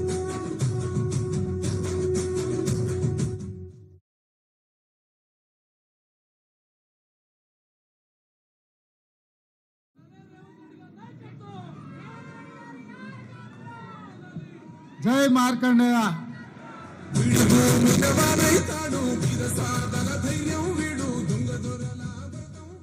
గట్టిగా జై మార్కండేయ. పద్మశాలి సోదరులకు ధన్యవాదాలు. ఈరోజు తెలంగాణ పద్మశాలి సంఘం అధ్యక్షుడు మిత్రుడు మురళి గారు, అఖిల భారత పద్మశాలి అధ్యక్షులు స్వామి గారి నేతృత్వంలో తెలంగాణ రాష్ట్రమే కాకుండా దేశం నలుమూలల నుంచి ఈరోజు పద్మశాలి సోదరులను ఆహ్వానించి ఒక ఆత్మీయ సమ్మేళనం ఏర్పాటు చేసి నాతో పాటు పెద్దలు మంత్రివర్యులు తుమ్మల నాగేశ్వరరావు గారిని, వరంగల్ మున్సిపల్ కార్పొరేషన్ మేయర్ గుండు సుధారాణి గారిని, మిత్రుడు మాజీ whip mineral development corporation chairman Eravatri Anil గారిని, అదేవిధంగా ఐఏఎస్ ఆఫీసర్ నరహరి గారిని, ఇతర పద్మశాలి సంఘ ప్రముఖులను, ఆత్మీయ బంధువులైన పద్మశాలి సోదర సోదరీమణులను అందరిని ఆహ్వానించి ఈరోజు ఈ గొప్ప సమావేశాన్ని ఏర్పాటు చేసి మీ ఐక్యతను చాటడమే కాకుండా ఈ ప్రజాప్రభుత్వాన్ని ఆశీర్వదించడానికి ఇచ్చేసినందుకు మీకు అందరికీ మనస్ఫూర్తిగా ధన్యవాదాలు తెలియజేస్తున్నా. మిత్రులారా, పద్మశాలి సోదరులు ఆత్మ గౌరవమే కాదు త్యాగంలో కూడా ముందుంటారు. దీనికి ఉదాహరణ కొండా లక్ష్మణ్ బాపూజీ గారు. ఆనాటి తెలంగాణ ప్రజలు తొలి తెలంగాణ ఉద్యమంలో తెలంగాణ రాష్ట్రాన్ని సాధించాలి అని, తెలంగాణ రాష్ట్ర సాధననే ఈ ప్రాంత బడుగు బలహీన దళిత గిరిజన మైనారిటీ వర్గాల యొక్క అభ్యున్నతని లక్షలాదిగా నాడు ఉద్యమ బాట పట్టిండ్రు. ఆ ఉద్యమ సందర్భంగా చాలామంది ఉద్యమకారులు ప్రజానాయకులైనరు, ప్రజాప్రతినిధులైనరు, ఎమ్మెల్యేలు, ఎంపీలుగా మారినరు. వాళ్ళందరూ రాజకీయ ప్రయోజనం పొందితే ఒకే ఒక్కడు కొండా లక్ష్మణ్ బాపూజీ గారు ఉన్న శాసనసభ సభ్యత్వమే కాదు మంత్రి పదవికి కూడా రాజీనామా చేసి మళ్ళీ ఏదైనా బాధ్యత చేపట్టాలి అంటే ప్రత్యేక తెలంగాణ రాష్ట్రంలోనే చేపడతాని పదవి త్యాగం చేసి వారు బ్రతికున్నంత కాలం ఏ పదవిని తీసుకోకుండా త్యాగానికి మారు పేరుగా ఈ దేశంలోనే కొండా లక్ష్మణ్ బాపూజీ గారు ఆదర్శంగా నిలబడ్డారు. జలదృశ్యంలో మళ్ళీ తెలంగాణ ఉద్యమం, ఆ నాయకుల పేర్లు ప్రస్తావించదలుచుకోలేదు, కానీ తెలంగాణ ఉద్యమం చెయ్యాలి అని రాజకీయ పార్టీని పెడితే వాళ్ళు కానీ వాళ్ళకి కావాల్సిన వాళ్ళు కానీ వాళ్ళ బంధువులు కానీ ఎవరు నిల్వ నీడ కూడా ఇవ్వలేదు. కానీ త్యాగానికి మారు పేరైన కొండా లక్ష్మణ్ బాపూజీ గారు ఆహ్వానించి నక్లెస్ రోడ్డు మీద సచివాలయం ఎదురుగా జలదృశ్యాన్ని దశాబ్దాలుగా వారు నివసిస్తున్న సొంత ఇంట్లోనే సాదరంగా ఆహ్వానించి ఆ రాజకీయ పార్టీకి పురుడు పోచింది కొండా లక్ష్మణ్ బాపూజీ గారు అని చెప్పి నేను సందర్భంగా తెలియజేస్తున్నా. వారు వీరికి నీడనిచ్చిండ్రని ఆనాడు వారికి నిలువ నీడ లేకుండా ఆనాటి ప్రభుత్వాలు చేసినా కొండా లక్ష్మణ్ బాపూజీ గారు భయపడలేదు. నేనున్నదే ఈ ప్రజల కోసం, నా త్యాగాన్ని ప్రజలు గుర్తు పెట్టుకుంటారు, ఈ ప్రజల కోసం సర్వం త్యాగం చేస్తా అని ముందు వరుసన నిలబడ్డది కొండా లక్ష్మణ్ బాపూజీ గారు. కానీ దురదృష్టం, వారు మరణించినప్పుడు వారు చేసిన త్యాగాల పునాదుల మీద రాజకీయ వ్యవస్థను ఏర్పాటు చేసుకున్న నాయకులు చివరి చూపు చూడడానికి కూడా వారి దగ్గరికి రాలేదు, నివాళులు అర్పించలేదు. అంటే ఈ పద్మశాలి జాతి మీద, కొండా లక్ష్మణ్ బాపూజీ గారి మీద వారికి ఉన్న ఆలోచన, వారు ఏ రకంగా మన పట్ల వ్యవహరించారో మా పద్మశాలి సోదరులకు నేను గుర్తు చేయదలుచుకున్నా. అదేవిధంగా ఈనాడు ఈ వేదిక మీద నుంచి తెలంగాణ ఉద్యమకారులకు, మా పద్మశాలి సోదరులకు నేను గుర్తు చేయదలుచుకున్నా. మళ్ళీ తెలంగాణ ఉద్యమంలో తెలంగాణ రాష్ట్ర సాధననే సమస్యకు పరిష్కారమని ఆలే నరేంద్ర గారు అంటే చాలామంది గుర్తుపడతారో లేదో నాకు తెలియదు, కానీ టైగర్ నరేంద్ర అంటే తెలియని వాడు లేడు గల్లీ నుంచి ఢిల్లీ వరకు. తెలంగాణ సాధన సమితి పేరు మీద టైగర్ నరేంద్ర గారు మళ్ళీ తెలంగాణ ఉద్యమంలో ముందు బాగాన నిలబడి వారు తెలంగాణ ఉద్యమాన్ని ముందుకు నడిపించారు.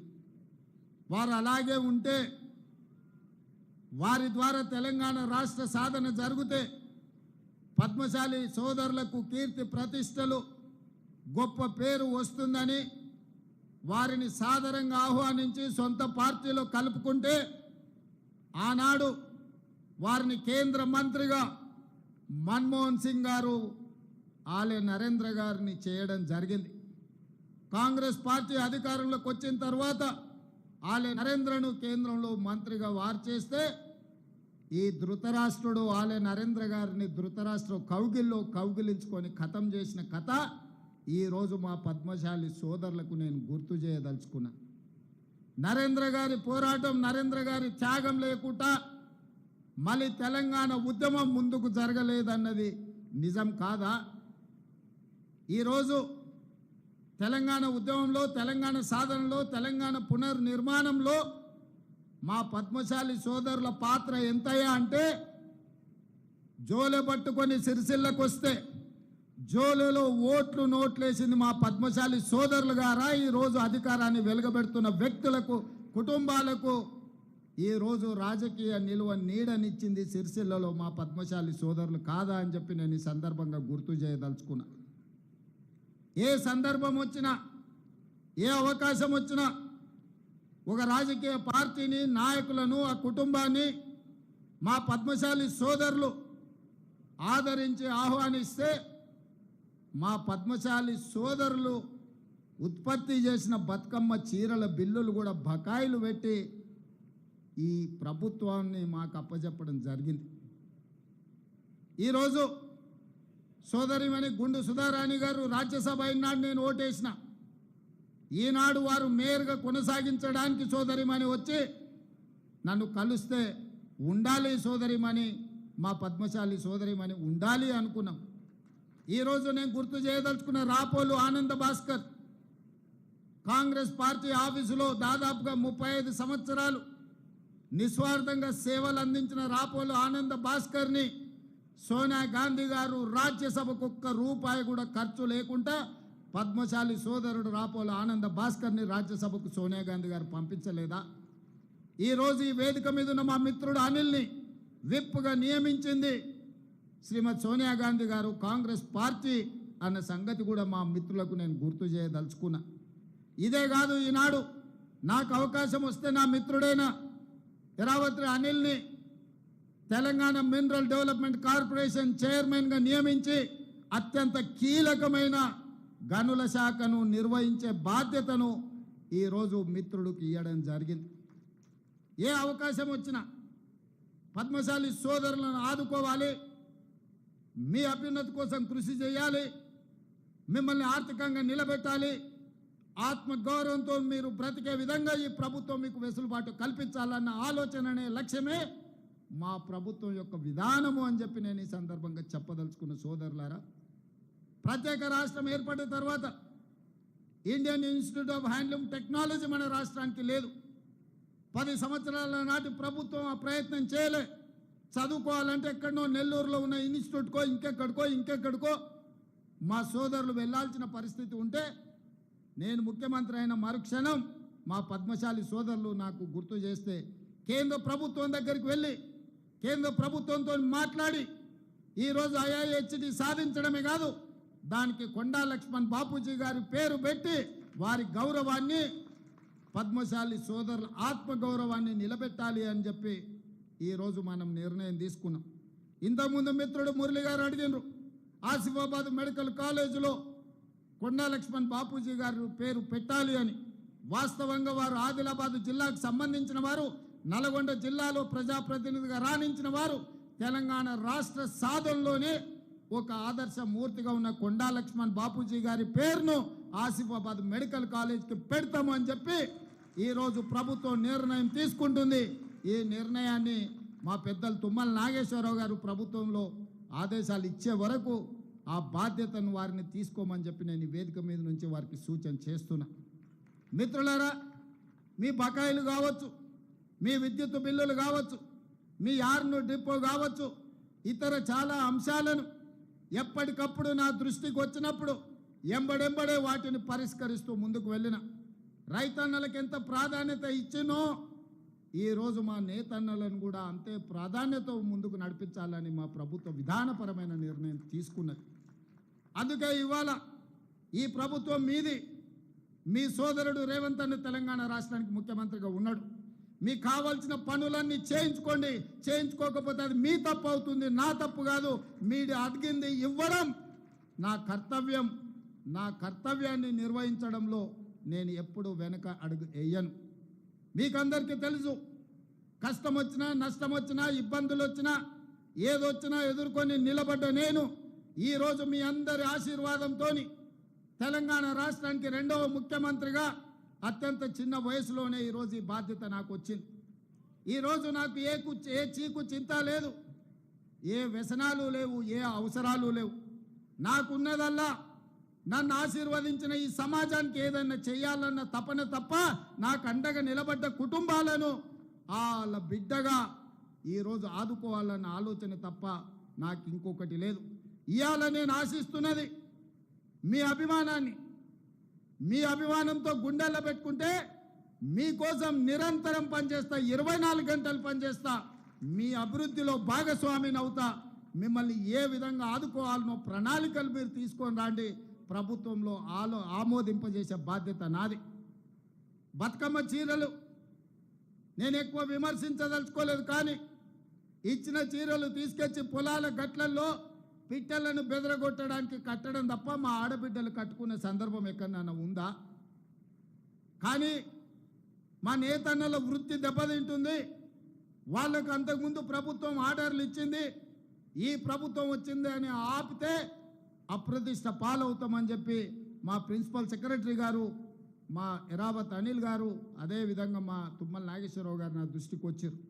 నేను ఆలోచన చేసిన, నిజంగానే కుల వృత్తులను చేతి వృత్తులను అంతరించి పోనీయొద్దు, వాటిని కాపాడాలంటే ఏం చేయాలని ఆలోచన చేసి ఈ తెలంగాణ రాష్ట్రంలో 65 లక్షల మంది ఆడబిడ్డలు స్వయం సహాయక సంఘాలలో సభ్యులుగా ఉన్నారు. ఆడబిడ్డలకు ప్రత్యేకంగా చీర సారే పెట్టే సాంప్రదాయంలో ఒక్కొక్కరికి 2 మంచి చీరల్ని ఇద్దాం తుమ్మలన్న 1,30,00,000 చీరలు మా పద్మశాలి సోదరులకు ఆర్డర్ ఇవ్వండి. ఖర్చు ఎంతైనా పర్వాలేదు, ఖర్చుకు వెనకాడకండి. ఆనాడు బతుకమ్మ చీరలకు 250 రూపాయలు ఖర్చు పెడితే నాకు తెలిసి ఈరోజు 500 నుంచి 600 రూపాయలు ఆ చీర మీద పెట్టుబడి పెట్టి ఈరోజు మనం 600 కోట్ల రూపాయల ఆర్డర్స్ ఈరోజు పద్మశాలి సోదరులకు ఇవ్వడం జరిగింది. కరెంటు బిల్లులు, బతుకమ్మ చీరల బకాయిలు, వేములవాడలో యాన్ డిపో, అదేవిధంగా మీకు సంబంధించిన బకాయిలను, ఇన్సూరెన్స్లను అన్నిటిని కూడా గత ఆగస్టులోనే మీ సమావేశానికి వచ్చినప్పుడు నిర్ణయం తీసుకోవడం జరిగింది. ఇక ఈరోజు ఈ సమావేశం బలహీన వర్గాలకి వేదిక మీద నుంచి మా పద్మశాలి సోదరులకే కాదు, బలహీన వర్గాలకు నేను విజ్ఞప్తి చేయదలుచుకున్నా. మిత్రులారా, ఆనాడు బ్రిటిషర్స్ అధికారంలో ఉన్నప్పుడు 1931లో కులగణన జరిగింది. 1931లో కులగణన జరిగితే మళ్ళీ శ్రీమతి ఇందిరాగాంధీ గారు ఉన్నప్పుడు 1979లో బలహీన వర్గాలకు రిజర్వేషన్లు ఇవ్వాలి, వాళ్ళని ఆదుకోవాలని మండల్ కమిషన్ని ఆ రోజు కాంగ్రెస్ పార్టీ ఇందిరమ్మ రాజ్యంలో మన వాళ్ళు నిర్ణయం తీసుకున్నారు. మండల్ కమిషన్ దాదాపుగా 1990 నివేదిక వెలికి తీసుకొచ్చి ఆనాడు మొత్తం బీసీలు 52%, ఇంక్లూడింగ్ ముస్లిం మైనారిటీలు కూడా బీసీలలో ఉన్నారు, వాళ్ళకి 27% రిజర్వేషన్లు ఇవ్వాలి అని మండల్ కమిషన్ రికమెండ్ చేస్తే 27% రిజర్వేషన్ అమలు చేసింది కాంగ్రెస్ పార్టీ. బలహీన వర్గాలకు అండగా నిలబడ్డది కాంగ్రెస్ పార్టీ. అదేవిధంగా 2011లో సోనియా గాంధీ గారి నాయకత్వంలో దేశం మొత్తంలో కులగణను చేసిండ్రు. ఆ నివేదిక ఇచ్చే లోపల 2014లో ప్రభుత్వం మారింది. నరేంద్ర మోడీ గారు ప్రధానమంత్రి అయినారు. వారు ప్రధానమంత్రిగా బాధ్యతలు చేపట్టిన తర్వాత 2011లో కాంగ్రెస్ పార్టీ సోనియా గాంధీ గారి నాయకత్వంలో నిర్వహించిన కులగణన సర్వేను ఈరోజు తొక్కి పెట్టిండ్రు, వాళ్ళు కనిపించకుండా చేసిండ్రు. అలాంటిది రాహుల్ గాంధీ గారు భారత్ జోడో యాత్ర సందర్భంగా బలహీన వర్గాల యొక్క కష్టాలను నష్టాలను చూసి కాంగ్రెస్ పార్టీ తెలంగాణ రాష్ట్రంలో అధికారంలోకి వచ్చిన ఎంబడే కులగణను చేస్తామని ప్రజలకు మాట ఇచ్చిండ్రు. బలహీన వర్గాలు గాంధీ కుటుంబాన్ని నమ్మిండ్రు. ఎందుకంటే తెలంగాణ ఇస్తామని చెప్పి ఎన్ని కష్ట నష్టాలు ఎదురైనా తెలంగాణ రాష్ట్రాన్ని ఇచ్చిన కుటుంబం దేశానికి స్వతంత్రం తెచ్చిన కుటుంబం కాబట్టి రాహుల్ గాంధీ గారిని తెలంగాణ ప్రజలు నమ్మి ఆశీర్వదించిండ్రు. అందుకే ఈరోజు రాహుల్ గాంధీ గారి మాట ప్రకారం మొదటి సంవత్సరంలోనే తెలంగాణ రాష్ట్రంలో కులగణను పూర్తి చేయాలి అని పక్కడ్బందీగా పక్క రాష్ట్రాలలో అన్ని నిర్ణయాలను సమీక్షించి పక్కడ్బందీగా ఈరోజు తెలంగాణ రాష్ట్రంలో కులగణన చేసి దాదాపుగా 56.33% బలహీన వర్గాల లెక్క తేల్చినాం. ఇవాళ నేను లెక్క తేలిస్తే తప్పుల తడక అని కొంతమంది వితండవాదం చేస్తారు.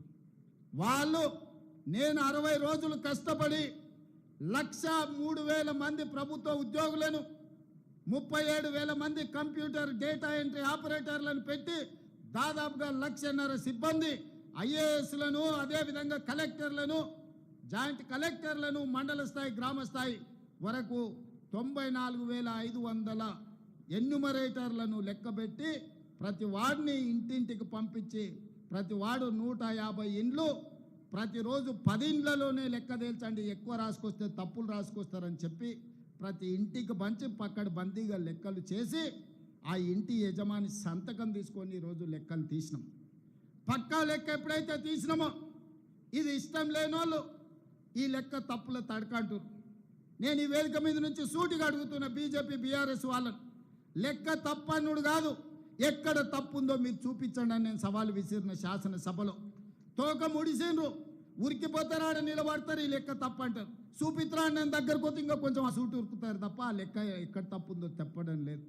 ఎందుకంటే ఇవాళ ఈ లెక్క పక్కాగా తేలి రేపు అసెంబ్లీలో తీర్మానం చేసి చదువులో విద్య ఉద్యోగంలో రాజకీయాలలో 42% రిజర్వేషన్లు ఇవ్వాలని అసెంబ్లీలో నేను తీర్మానం చేస్తే అది నరేంద్ర మోడీ గారి మెడ మీద కత్తిలా వేలాడుతుంది.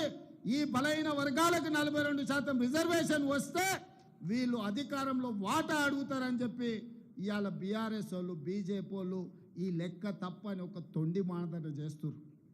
నేను అడుగుతున్నా, ఆనాడు మండల్ కమిషన్ కాంగ్రెస్ పార్టీ వేయబట్టే కదా ఆనాడు లెక్క చేసి ఈరోజు 27% బలహీన వర్గాలకు రిజర్వేషన్లు అందుతున్నది.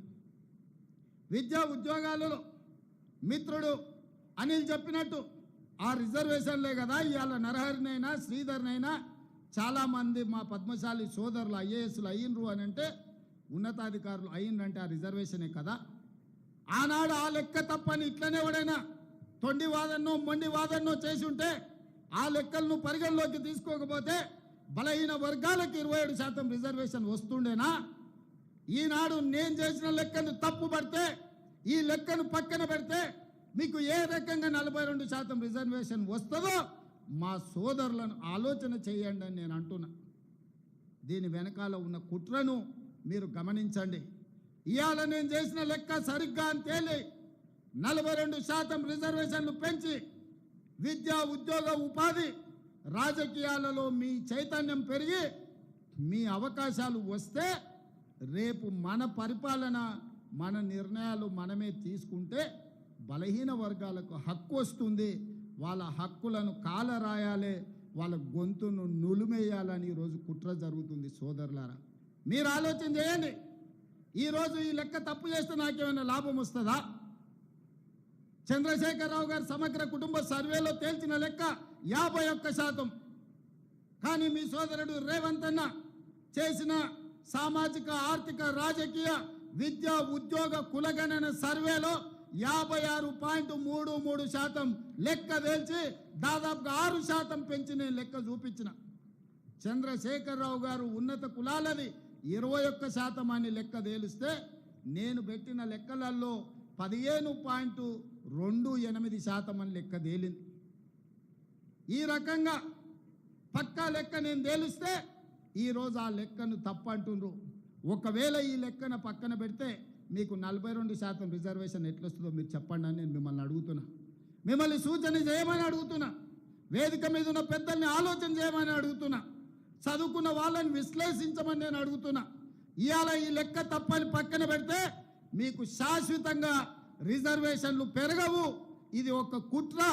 ఇవాళ తెలంగాణ రాష్ట్రం ఒక మోడల్గా దేశం మొత్తం మీద రాహుల్ గాంధీ గారు తీసుకొని ఈరోజు ప్రయాణం మొదలుపెట్టారు. మన బీహార్లో చెప్పిండు, నిన్న గుజరాత్లో చెప్పిండు, మేము తెలంగాణలో లెక్క తేల్చినట్టు దేశం మొత్తం మీద కులగణన చేస్తాం, బలహీన వర్గాల రిజర్వేషన్లు పెంచుతాం, 50% నిబంధన ఏదైతుందో నిబంధనను తొలగిస్తాం, చట్ట ప్రకారం సుప్రీంకోర్టు ఆమోదంతో బలహీన వర్గాలకు 42% రిజర్వేషన్ ఇస్తా అని రాహుల్ గాంధీ గారు చెప్తున్నారు. దానికి మొట్టమొదటి పునాది రాయి ఈరోజు తెలంగాణలో పడ్డది. దీని ఆదిలోనే, దీని పురిటిలోనే గొంతు నొక్కాలని కొంతమంది కుట్ర చేస్తుండ్రు. కుట్రదారులను తిప్పుకొట్టండి సోదరులారా, మీ శక్తిని మీ యుక్తిని ప్రదర్శించండి, నాకు అండగా నిలబడండి, నేను చేసి చూపిస్తా, 42% రిజర్వేషన్లు సాధించి మీ అభ్యున్నతి కోసం పాటుపడతా. అదే కాదు, ఈరోజు పద్మశాలీలు ఇక్కడనే కాదు, మహారాష్ట్ర ఎన్నికలలో నన్ను ప్రచారానికి పిలిచిండ్రు, సోలాపూర్ పిలిచిండ్రు. నాకు అర్థం కాలేదు, సోలాపూర్లో నాకేమున్నది, నన్నెందుకు పిలుస్తారని. ఆడికి పోతే మా పద్మశాలి సోదరులు మార్కండే భవన్కు తీసుకెళ్ళిండ్రు. అక్కడ ఎవరు గెలవాలన్నా మా సోదరులే. ఈరోజు సోలాపూర్లో ఎవరు ఎమ్మెల్యే ఎంపీ గెలవాలంటే మా పద్మశాలి సోదరులు ఇక్కడి నుంచి వలసపోయిన వాళ్ళు, మా జగిత్యాల, కరీంనగర్, సిరిసిల్ల ప్రాంతాలకు సంబంధించిన సోదరులు అక్కడ ఉన్నారు. అక్కడ వాళ్ళు నన్ను ఒక మాట అడిగినారు, సార్ మేము 100 ఏళ్ళ పైన ఇక్కడికి వచ్చి మా రాకపోకలు, మా సుట్టరికాలు ఉన్నాయి, మేము పిల్లల్ని ఇచ్చుకున్నా చేసుకున్నా, మాకు ఫంక్షన్లకు ఒక కమ్యూనిటీ హాల్ లేదు, మీరు సాయం చేయండి అని అడిగినారు. కానీ వాళ్ళు మళ్ళీ నా దగ్గరికి రాలే, రమ్మని చెప్పిన. ఈరోజు వేదిక మీద నుంచి ఆ సోలాపూర్లో మార్కండే భవనం నిర్మించుకోవడానికి ₹1 కోటి తెలంగాణ ప్రభుత్వం నిధులను కేటాయిస్తుంది. సోలాపూర్లో కూడా మన ఆత్మగౌరవం నిలబెట్టే మార్కండే భవనాన్ని మనం నిర్మించుకుందామని చెప్పి నేను వేదిక మీద నుంచి ప్రకటన చేస్తున్నా. ఎందుకంటే ప్రణతి షిండే ఒకప్పుడు మన గవర్నర్గా, కేంద్ర హోంశాఖ మంత్రిగా పనిచేసిన సుశీల్ కుమార్ షిండే గారు, వారి కూతురు ఈరోజు ఎంపీ అక్కడి నుంచి, వారు కూడా నన్ను అడిగినరు, తప్పకుండా అక్కడ ₹1 కోటి ఇచ్చి మార్కండే భవనాన్ని నిర్మిద్దామని తెలియజేస్తున్నా. ఇదే కాదు, శివసేన ఉద్ధవ్ ఠాక్రే కొడుకు ఆదిత్య ఠాక్రే ముంబై వర్లీ నన్ను ప్రచారానికి పిలిచిండు. ముంబైలో మనకేముందయా పోవడానికని నేను అనుకున్నా. అక్కడికి పోగానే మన పద్మశాలి సోదరులు వచ్చిండ్రు. అక్కడ కూడా మార్కండే భవనం ఉంది, మార్కండే మందిరం ఉంది. మా పద్మశాలి సోదరులు నేను అడిగితే, ఇక్కడ నన్ను ఎప్పుడు గెలిపించేది మీ తెలంగాణ పద్మశాలి సోదరులే, అందుకే నేను ఎన్నికల ప్రచారానికి పిలిచినామని చెప్పి ఉద్ధవ్ ఠాక్రే పుత్రుడు ఆదిత్య ఠాక్రే చెప్పడం జరిగింది. ఇవాళ సోలాపూర్ అయినా, భివాండి అయినా, సూరత్ అయినా, వర్లీ అయినా, ఇవాళ సిరిసిల్ల అయినా మా సోదరులు అనుకుంటేనే ప్రజాప్రతినిధులుగా అయ్యే శక్తి మీ దగ్గర ఉన్నది. మీ శక్తి కూడగట్టుకోండి, రాజకీయ అవకాశాలను అందిపుచ్చుకోండి, వాటిని అందించే బాధ్యత కాంగ్రెస్ పార్టీ తీసుకుంటుంది. ఆర్థికంగా, రాజకీయంగా, ఉద్యోగపరంగా, విద్యాపరంగా ఈ ప్రభుత్వం మీకు అండగా నిలబడుతుంది. సోదరులారా, మీరందరూ యునైట్ కాండి, మీరందరూ ఏకమై ఆలోచన చెయ్యండి. మీ మేధావులతో ఒక కమిటీ వేసుకోండి. మీ పిల్లల చదువుల కోసం, వాళ్ళ ఉద్యోగాల కోసం, మన కుల వృత్తి కోసం, మన చేతి వృత్తుల కోసం ఏ రకమైన నైపుణ్యాన్ని పెంపొందించాలి, ఏ రకంగా స్కిల్స్ని మనం నేర్పించాలి, ఏ రకంగా వాళ్లకు ఉజ్వల భవిష్యత్తును అందించాలనో మీరు ప్రణాళికలు సిద్ధం చేసుకోండి. మీ సామాజిక వర్గంలో ఉన్న ఐఏఎస్లను చదువుకున్న వాళ్ళని అడగండి, వాళ్ళ ఆలోచన తీసుకోండి. ఆ ప్రతిపాదనలు రాష్ట్ర ప్రభుత్వానికి తీసుకురండి. ఖచ్చితంగా మీకోసం నిధులు కేటాయించి మీకోసం విధానపరమైన నిర్ణయాలు తీసుకోవడానికి రాష్ట్ర ప్రభుత్వం సిద్ధంగా ఉన్నది. నేనున్నప్పుడు మీరు ఈ పనులు చేయించుకోకపోతే మీకు జీవితంలో మళ్ళీ ఎవ్వరు కూడా మిమ్మల్ని ఆదరించరు. మీరు సమయాన్ని వృధా చేసుకోకుండా మీరు ఖచ్చితంగా పట్టుదలతోనే ముందుకు నడవండి. మీ ఆత్మగౌరవాన్ని నిలబెట్టి మీ అభివృద్ధి కోసం పనిచేసే బాధ్యత మీ సోదరుడిగా నేను తీసుకుంటా. రాజకీయాలలో కానీ, ఉద్యోగ ఉపాధిలో కానీ మీకు అండగా నిలబడతా. సోదరులారా, ఇప్పుడు మురళి చాలా విషయాలు ప్రస్తావించండి. వాటన్నిటికీ మా ఉప ముఖ్యమంత్రి, ఆర్థిక మంత్రి బట్టి విక్రమార్క గారిని, మా తుమ్మల నాగేశ్వరరావు గారిని ఒక సమీక్ష చేయమని నేను సూచన చేస్తున్నా. మీ తరఫున ఇవన్నీ కూడా తీసుకెళ్ళి వారితోని చర్చించండి. అందులో 100% చేయగలిగిన ప్రతి పనిని పరిష్కరించే బాధ్యత నేను తీసుకుంటాను తెలియజేస్తూ, ఇంత ఓపికగా దూర ప్రాంతాల నుంచి ఇక్కడికి వచ్చి అండగా నిలబడి కులగణను ముందుకు తీసుకెళ్లడానికి తప్పన్నోళ్లను వంగబెట్టి ఒక గుద్దు గుద్దండి. ఎందుకంటే ఇది తప్పు అంటే మీకు 42% రిజర్వేషన్ రాదు. ఇది తప్పు అంటే ఉద్యోగ ఉపాధి అవకాశాలలో మీ హక్కును కోల్పోతారు. రేపు బడ్జెట్లో రావాల్సిన నిధులు కూడా రావు. అందుకే సోదరులారా మీరందరూ గట్టిగా నిలబడండి, మనకు రావాల్సిన హక్కులను సాధించుకుందామని తెలియజేస్తూ మీ అందరి దగ్గర సెలవు తీసుకుంటున్న ధన్యవాదాలు మిత్రులారా. దయచేసి ఎవరు లేవద్దండి, కూర్చొని అందరు కూర్చోవాలి. మనవి మూడు రంగుల జెండా పట్టి సింగమోలే కదిలినాడు దయచేసి కాంగ్రెస్ సూర్యుడు స్థానాల్లో కూర్చోవాలి. రేవంతన్న దయచేసి వారి వారి స్థానాల్లో కూర్చోవాలండి. అన్న దయచేసి వారి వారి స్థానాల్లో కూర్చోవాలి. సాధన ధైర్యం వీడు జై మార్కండేయ. మన రేవంతన్న పేద ఇంటికి తగ్గి సౌండ్ తగ్గి. సోనియమ్మ దివెనతోని రాహుల్ అజయ్ సౌండ్ తగ్గి. కొడుకయ్యి రక్త కొడుకై యుద్ధం చెయ్య సిద్ధమాయే రేవంతన్న మూడు రంగుల జెండా జై మార్కండేయ. అన్న దయచేసి వారి వారి స్థానాల్లో కూర్చోవాలన్నా పెద్దలు.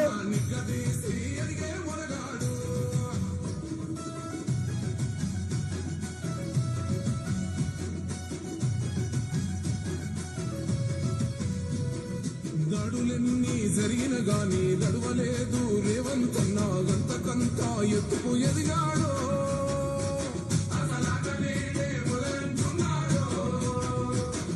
మొక్కనాడు పోలేదు ఒక్కడయ్యి కొట్లాడాడు అందుకే పెద్ద నాయకుడు అన్న తోసుకోద్దన్నా దయచేసి వారి వారి స్థానాల్లో కూర్చోవాలన్నా. అన్న కొంచెం సౌండ్ తగ్గి అన్న, ఇది పెంచు. ఒకసారి అందరూ రేవంత్ రెడ్డి గారి సమక్షంలో జై మార్కండేయ, జై పద్మశాలి.